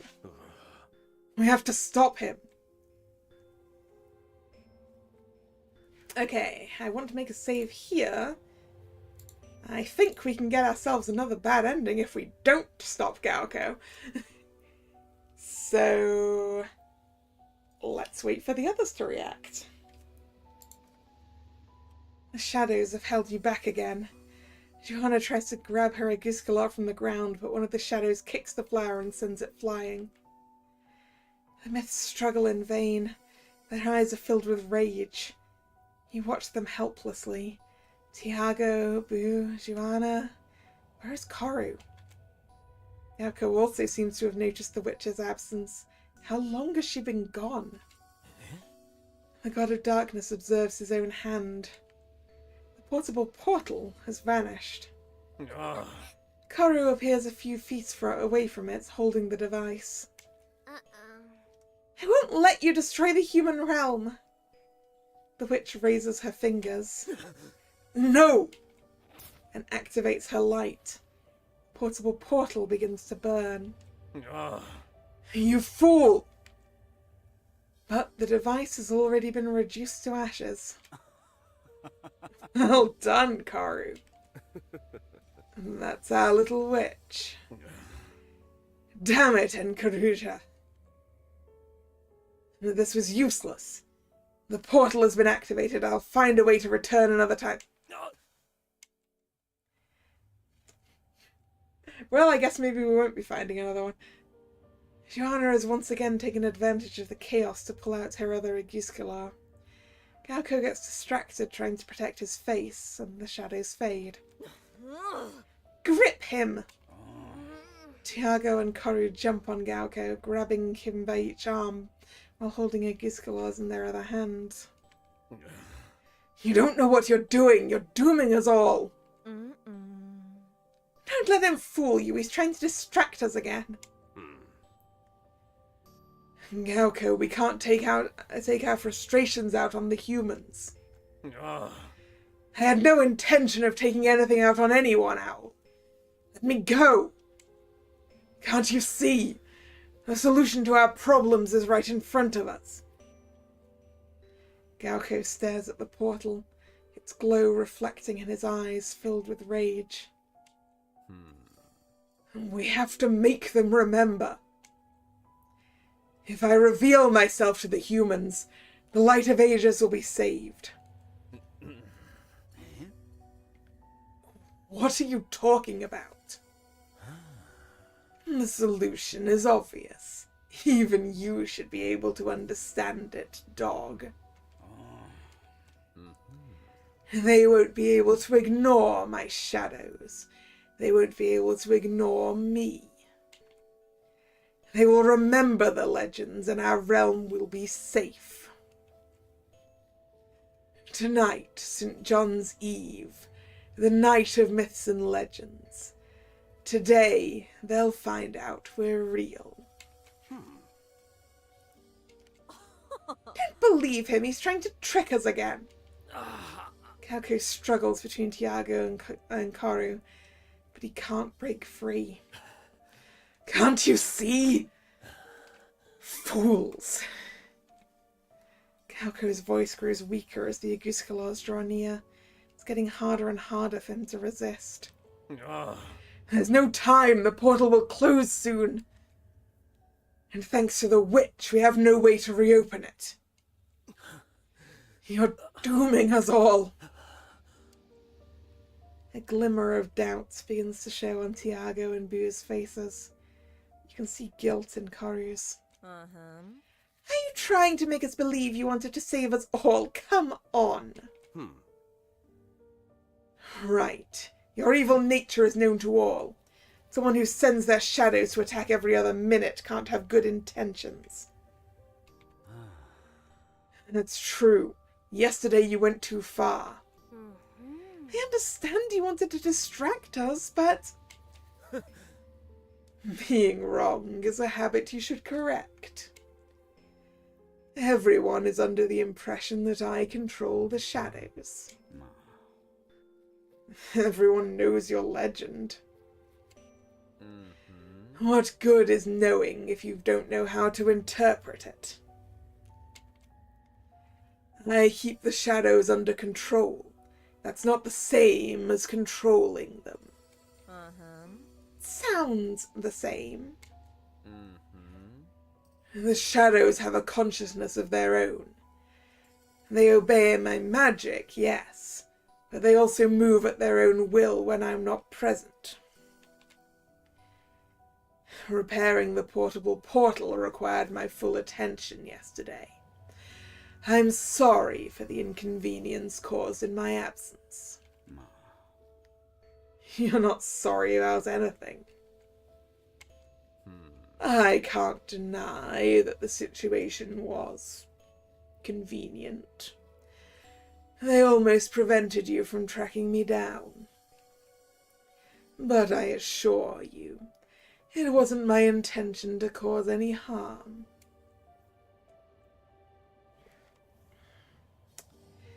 I believe him. It doesn't matter what we believe. His intentions are irrelevant. He intends to invade an entire realm. Exactly. Even if you were telling the truth and your cause was noble, the method... There has to be a less radical plan.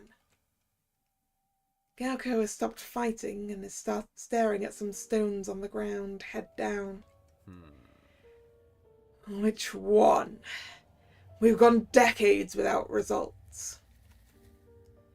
The professor also looks at the ground, ashamed. But now we have more information if we work together. As much as I hate humans, I think your plan is despicable. Our survival cannot come at the expense of theirs. It's not at the expense of their survival.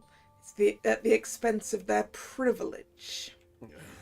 The privilege of roaming with total impunity at night. My night. Damaging both our realm and their own. See? He did want revenge. Though he has a point. There's nothing wrong with optimizing efforts. It's called killing two birds with one stone. Even so, I don't know what to do. The shadows swirl around you, around the great stone portal. The bloodlust in their eyes is terrifying.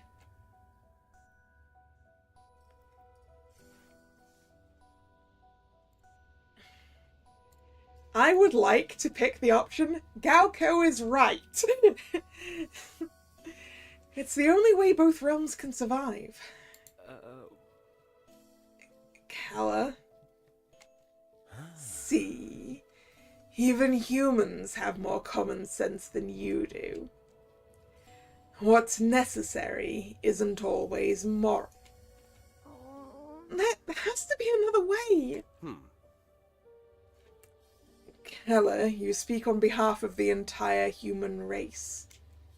Are you sure this is what you want? The shadows move a little closer. Are they coming to protect their master? But they don't act, they just wait. You sense a certain anticipation in their incorporeal faces. Yeah! Let's unleash the god of darkness upon the human realm! It will surely lead us to another ending. Probably a bad one. Yes, let him carry out his plan. As you wish. We trust you. You probably shouldn't. Karu and Tiago release Galco, who struggles to stand up straight. Even after driving the Aguskilor away, he's having trouble breathing. Come on, spectres of darkness. Galco raises his hand to command his shadows, but no magic flows from his fingers. In fact, his knees buckle and he's about to fall. Even so, the shadows begin to advance toward the great stone portal. Come on, Galco, don't fall behind. Galco struggles to keep up with the shadows. He tries to give them orders, but they completely ignore him. Well, never mind. I gather they're excited about the impending invasion, hungry for human blood. My Tia, will you join us? It's true, this is your chance to go home. Although, it won't be the same place it was a few days ago. The invasion of darkness is underway.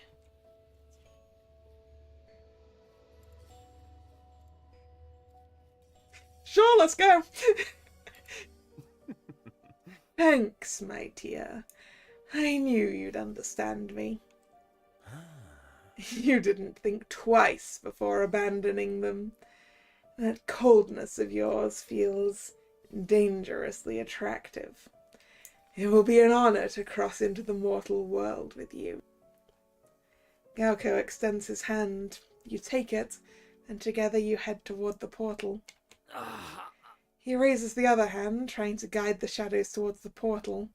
But instead of commands, only a scream of pain escapes his mouth before he collapses to the ground. You try to hold him, but you end up falling as well. You notice a shift in the atmosphere. Where is this thirst for blood coming from? Is it the shadows? Has Galco tricked you again? Ooh. Okay, no, we're going to go into this bad ending. Probably because we attacked Galco a little too much. The myths look at each other confused. Something is wrong. The myths approach you, trying to understand the situation. Galco is breathing with difficulty, but still conscious. Tiago and Karu help you both stand. Never mind. No, it's not the same. Damn it! So we let you go ahead with your plan and now you betray us too. Galco, what are you making the shadows do? I'm not doing anything. That's the problem. What do you mean? Your flowers have drained almost all my power. I had to use what little I had left to open the portal and... No way! Obey me, you damned traitors! This is bad. Without my control, they'll follow their instinct with only one goal in mind. And what goal is that? To cover everything in darkness. Both realms are in danger. I need to recover my energy to... I'm sure this was your plan from the beginning, you bastard. Nope, maybe it is the same bad ending that we just got. Oh, horsewoman, you're very wrong. Yeah, one of the shadows has lunged straight at Gaoko, not to protect him, but to attack him. The attack caught you by surprise and hit Gaoko directly. Tiago steps between the shadow and Gaoko to protect him. His howl manages to intimidate the shadow, but it doesn't leave. It keeps lurking, waiting. Gaoko loses his balance from the impact and collapses. Tiago manages to catch him before he hits the ground. Professor, what's happening? Why are they attacking him? It seems the shadows haven't just stopped obeying Gaoko. They now see him as a threat. They know he's the only ones capable of stopping him if he regains his strength. So, we have to protect him from them? Now we have to defend the god of darkness from his own shadows. Seeing is believing. Reluctantly, Joanna joins you and the other myths to protect Gaoko. Your only chance to stop all this chaos. But the myths are running on empty. It doesn't take long for the shadows to surround you and drown everything in darkness. A darkness that will slowly devour the realm of the myths. And yours as well. It seems following Gaoko into the mortal realm wasn't the best idea. Okay, it is a different ending. It is a different ending. Shadow Daddy.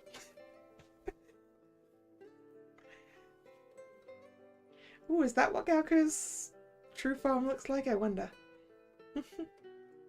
It's definitely a shadow form.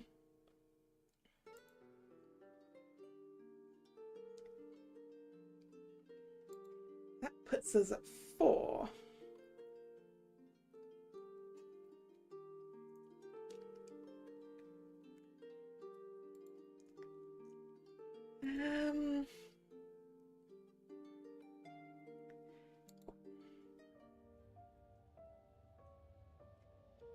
What if we tell him that I'd rather stay here? Thanks, my dear. I knew you'd understand. It's a shame you don't want to come with me. If you change your mind, you know where to find me. Gaoko raises his hand. I'm gonna work on skipping the lines I recognize now. Or collapsing to the ground. There's a shift in the atmosphere. Something's wrong.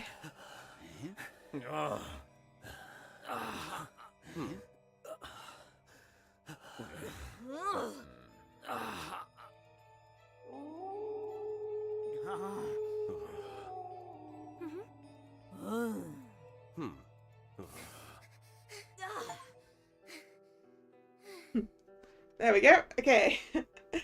Different ending. The night for Gaoko. We're doing well at this bad ending, Lark.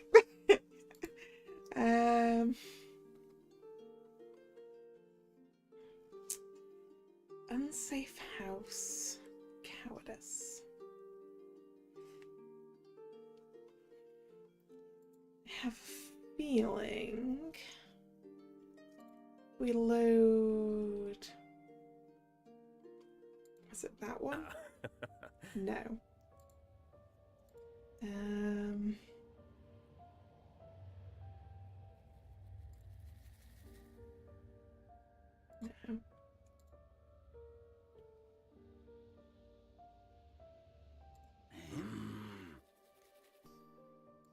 Not that one. Earlier than that. Mm-hmm. No, not that one. Okay, maybe not.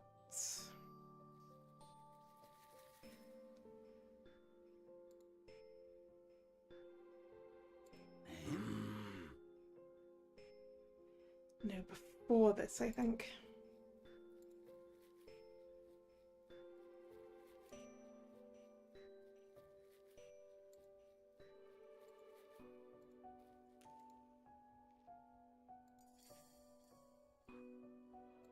Mm-hmm.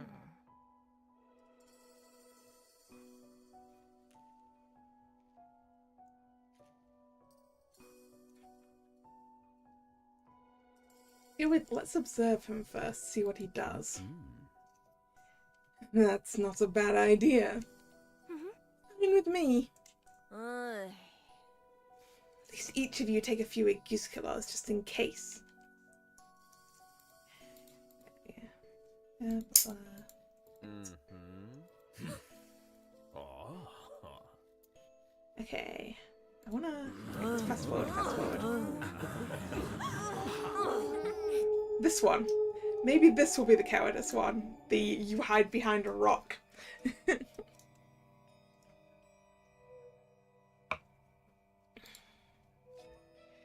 You're too scared.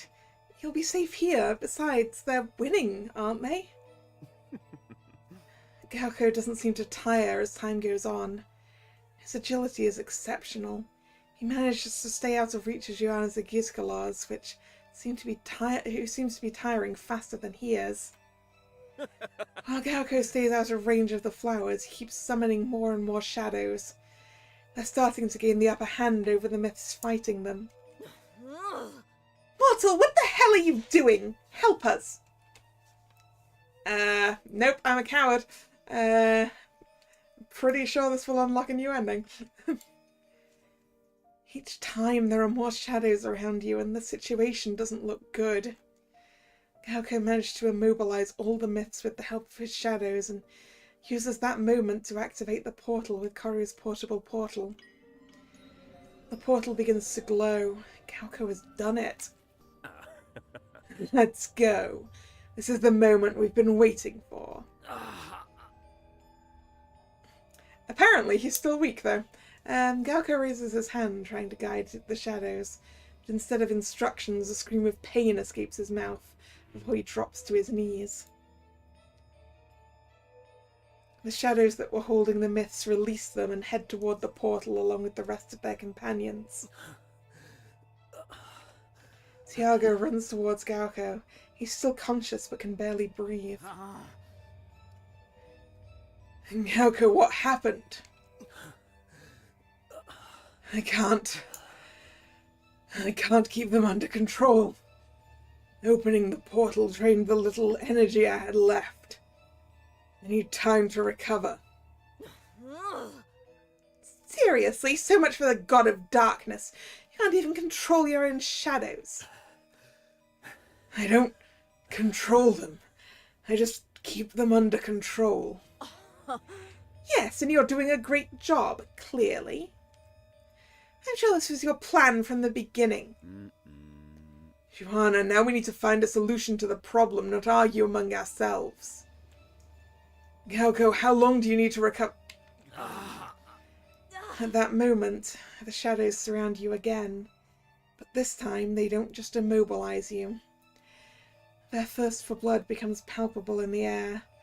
You can't stop trembling with fear. The pressure is suffocating. Galco raises his hand and tries to stop them with the little energy he has left, but it's useless. A choked cry escapes his throat and he collapses unconscious into Tiago's arms. In the blink of an eye, darkness engulfs everything. A dense silence covers everything, as if the entire world has stopped existing. How did you end up at this point? Could you have avoided all this? Is it your fault? If you hadn't hidden, would the outcome have been different? Now it's too late. The darkness has swallowed everything. There is no turning back. Or will you? Yep, that was in fact the ending, Cowardice. I was right.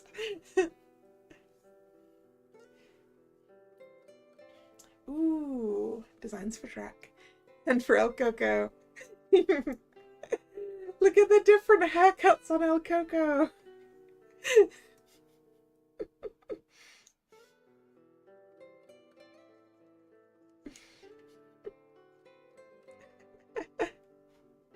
I definitely like the little hat best.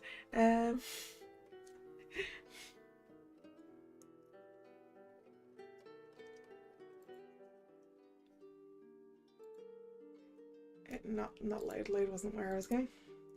Alright. I assume that unsafe house would involve us not going with them. Did I make a save for that?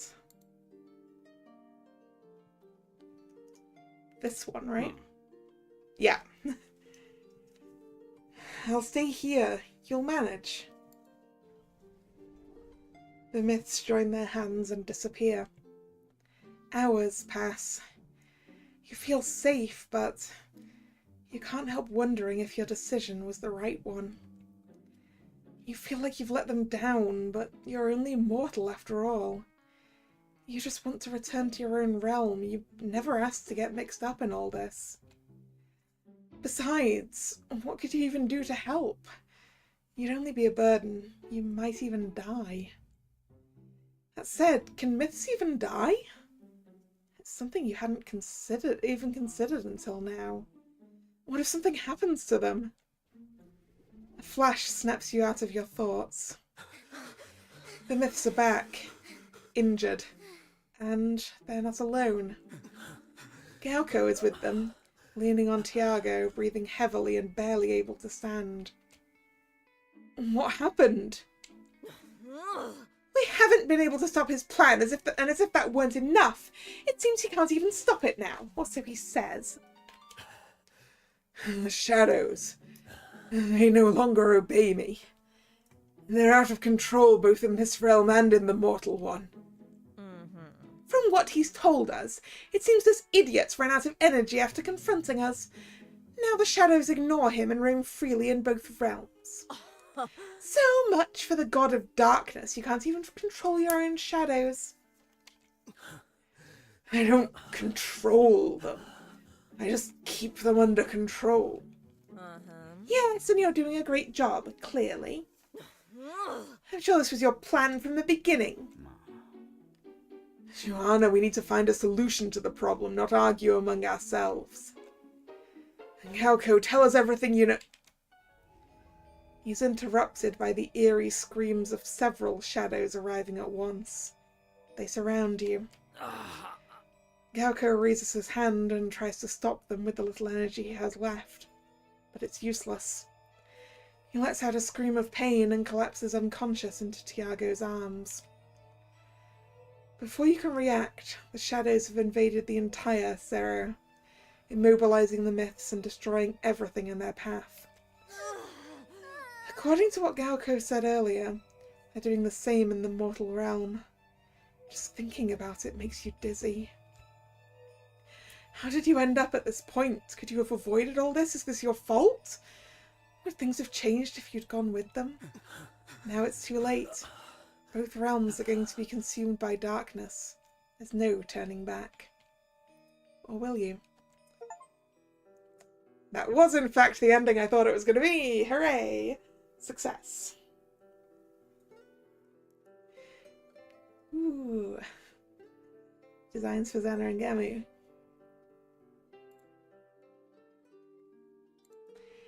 Okay, that's all of the bad endings on that page. These ones happen earlier, I think.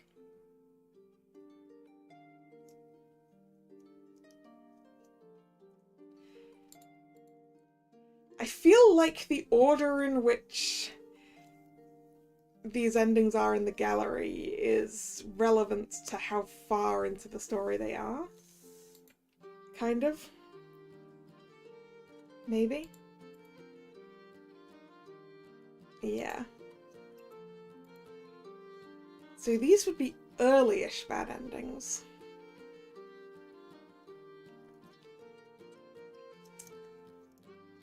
Power Surge is probably that time that Boo had that surge of power and we kind of hugged him to squish it back in, right?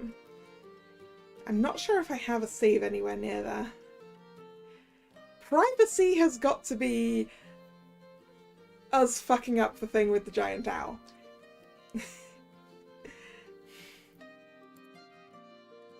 So should I do that? I think I should do that.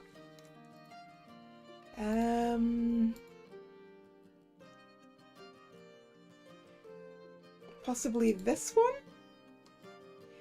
Yeah, this one where where I don't respect his wishes and try and peek on a giant owl. You crack the door open and peek inside carefully. Once inside the room, darkness completely envelops you. A deafening scream echoes through the entire room. Suddenly, two piercing red eyes appear in the darkness. As your vision adjusts, you begin to make out the figure hiding behind them. It's a gigantic beast, so tall it almost touches the ceiling. It doesn't seem hostile, but it is clearly agitated, moving nervously from side to side. So that's Boo? You'd heard he was big, but you didn't expect this much. Get out! You can't move. Terror has anchored your feet to the ground and they won't budge. I said get out! Barely managing to react, you turn around and sprint out through the door. You had sworn you wouldn't go in, but you didn't expect breaking that promise to unleash Boo's anger like that.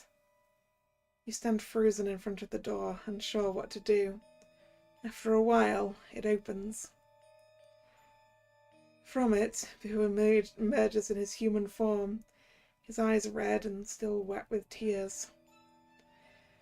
Kalla, you promised me you would make sure no one came in, and that I could feel safe.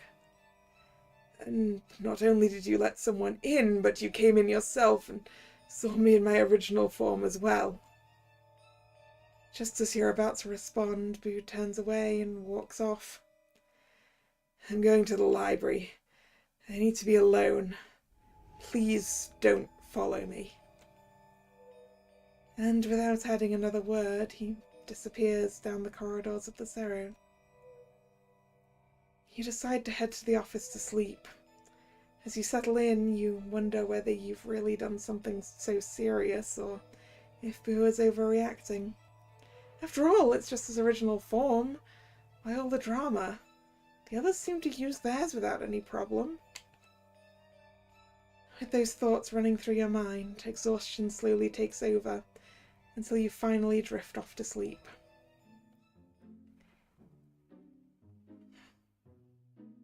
The next day, you all meet up as agreed. Boo hasn't shown up till the time of the meeting, so you haven't been able to talk about what happened. It seems he still hasn't managed to decipher the book after all. The rest of you haven't found Gauko either, nor any clues about his whereabouts. As a last resort, you decide to continue the search today as well. Boo still seems angry and barely looks at you. Kalla, you stay here. I've asked other myths to help with the search. If they see anything suspicious, they'll come back here to report.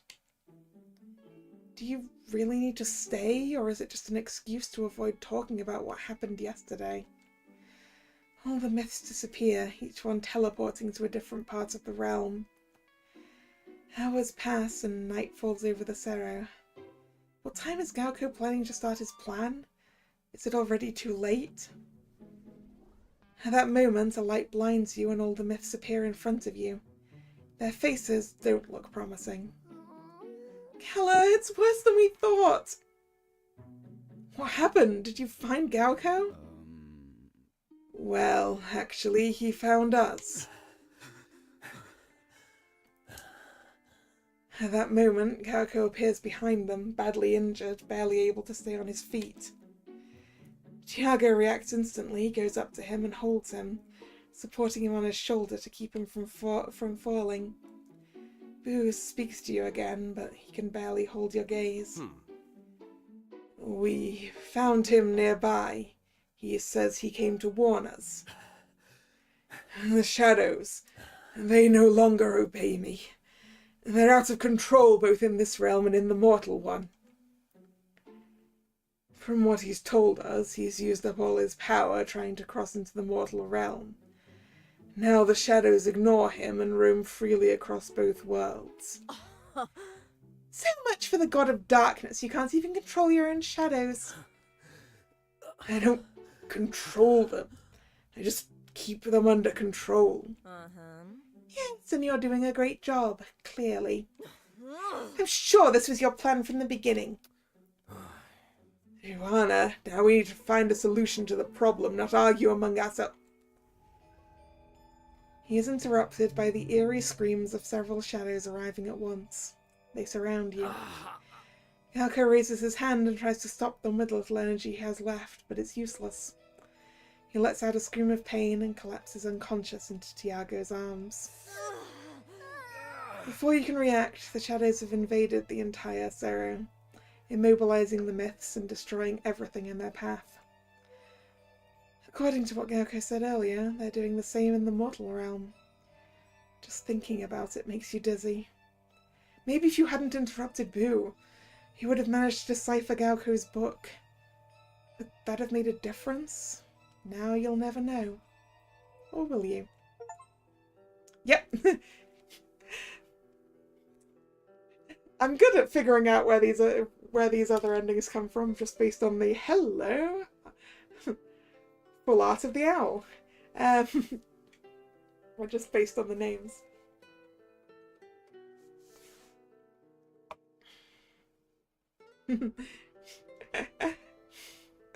Size reference. Yep, that is one very large owl.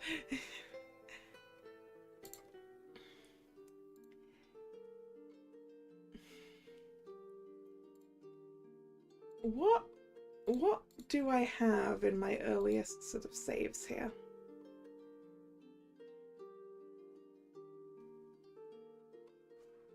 What's this one? No.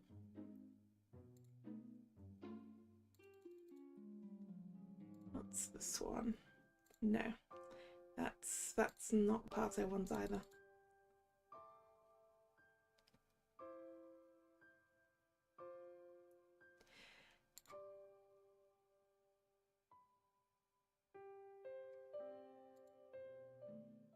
Nope, that's the book one. Okay, I think I don't have a good save to try and go for where I think this one would be.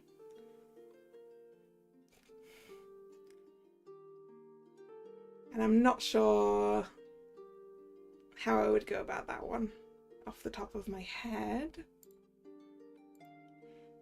So I think I'm gonna call it here.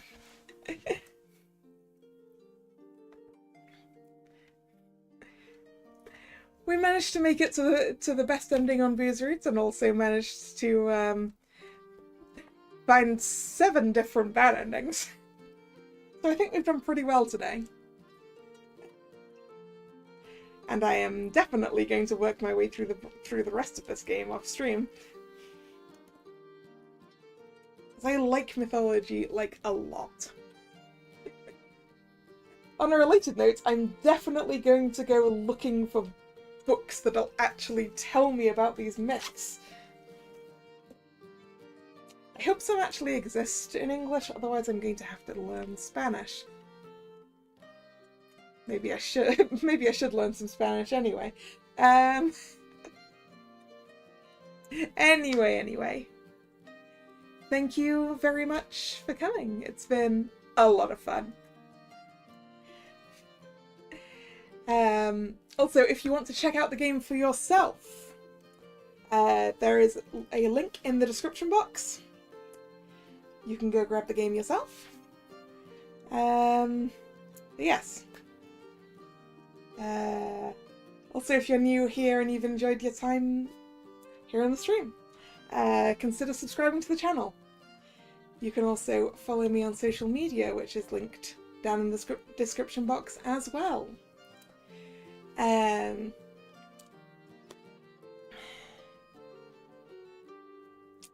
The streaming schedule for the channel is up both over there on social media and over here on YouTube in the posts tab of the channel. The next scheduled stream is Wednesday, 7 PM for some karaoke because it's my birthday. I need to remember to go grab some more karaoke tracks and do some practicing. So I hope to see you then or another time. Once again, thank you very much for coming. And this is Kalla signing out. See ya. Bye bye.